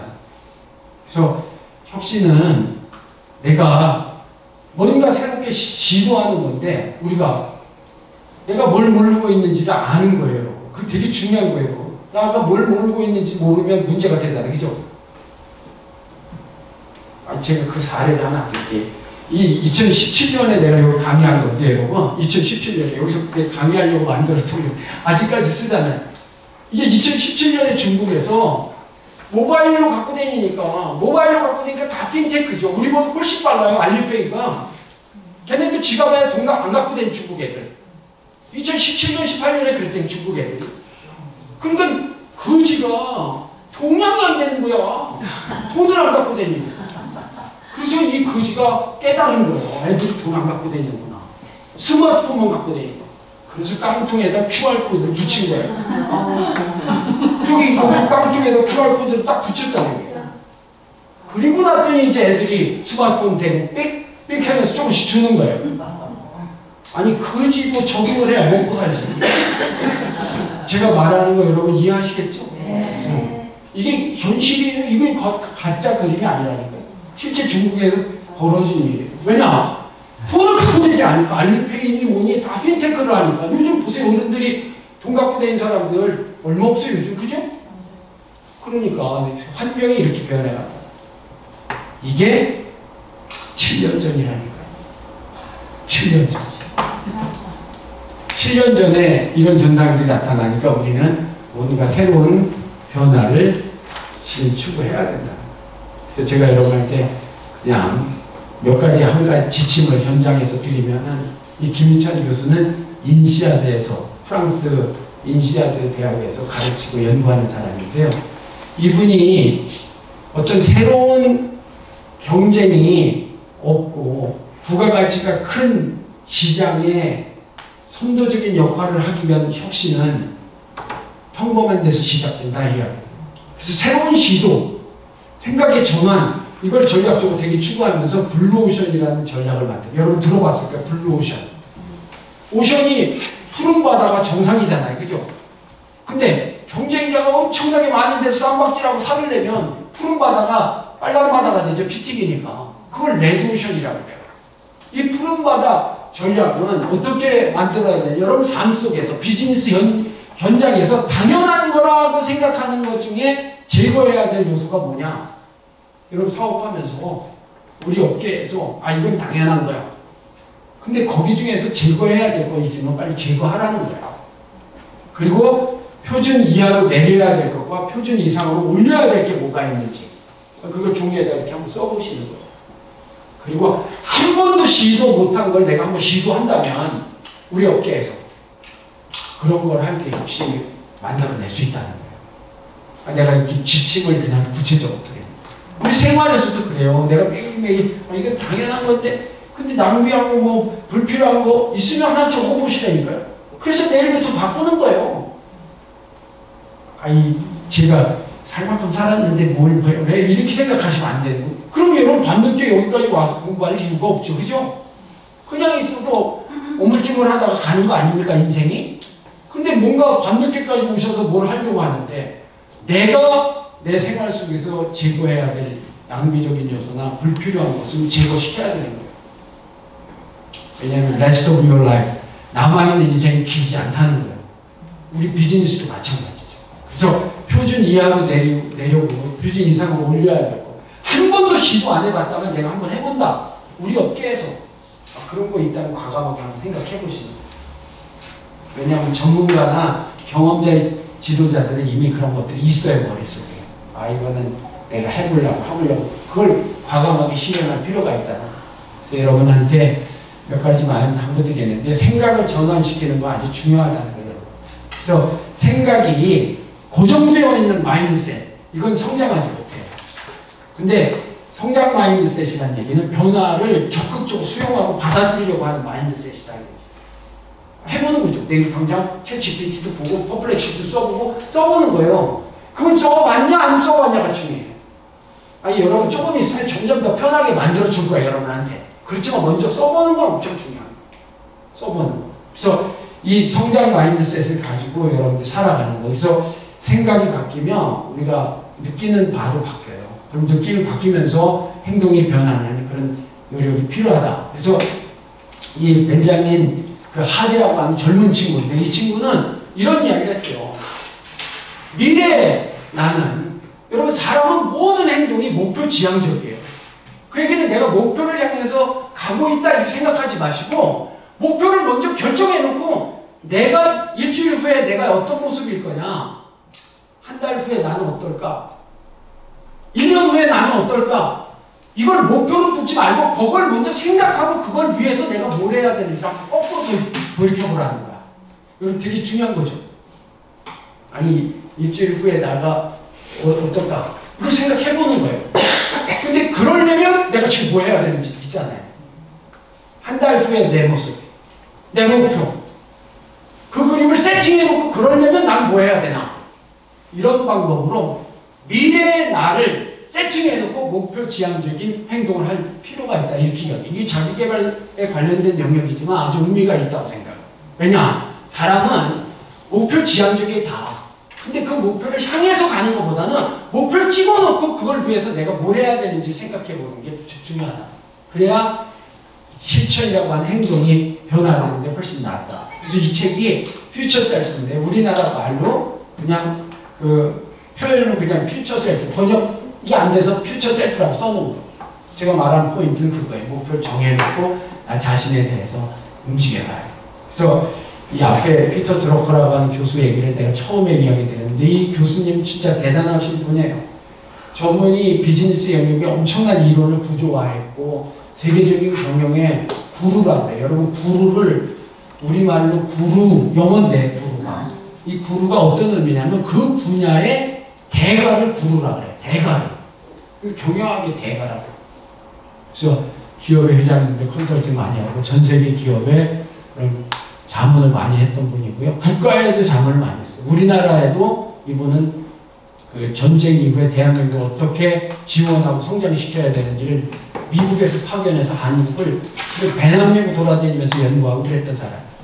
그리고 우리나라 대통령하고도 왔다 갔다 여러 차례 자문을 해줬던 그런 군인들. 확신이라고 이야기하는 거 의도적으로 움직여야 된다는 거예요. 의도적으로. 그래서 지도자는요, 아까 말했던 이 통찰력, 이게 중요하고, 또 결정하는 것을 추진하는 추진력이 무척 중요하잖아요. 그죠? 추진력. 그래서 이 자기를 리더십을 가지고 자기 경영을 해야 되는 그런 상황에 스몰 비즈니스 하실 때는 경영자가 모든 걸 다 커버해야 될 경우가 많잖아요. 그래서 이런 통찰력이라는 건 결국 환경을 어떻게 인식하느냐가 무척 중요하고 이 비즈니스가 어떻게 갈 건지에 대한 생각들을 가지면서 그런 리더십을 발휘하는 게 좋다. 이렇게 이야기를 드릴 수 있고요. 앞에 이야기했던 이 틀을 다시 한번 제가 정리하는 것은 항상 환경의 적응성 그리고 존재 이유를 뚜렷이 하는 거. 그 환경에서 나라는 비즈니스의 핵심 역량을 만들어가는 그런 기업가들이 되시고 여러분들의 사명을 감당할 때 누구보다는 뭐 경영자로 사장님으로 만들어 주셨잖아요. 그러니까 감사한 마음 가지고 세상 속에 어떻게 보면 그 모든 것이 감사한 거잖아요, 실은. 우리가 뭐 생각은 안 해도 이 세상을 살아갈 수 있게끔 한 것 자체 감사한데 가장 출발점에서 제가 말씀드렸듯이 오감이 정상적으로만 워킹해도 눈이 보이고 귀가 들리고 코로 피부나 혓바닥이 노출된 세상을 내가 이해하는 것만도 정상이면 감사한 거다. 그러니까 여러분한테 기업을 맡겼고 사업을 맡겼으니까 그 사업에 사명을 충실히 감당하는 그런 사장님들, 기업가들 되시길 바랍니다. 감사합니다.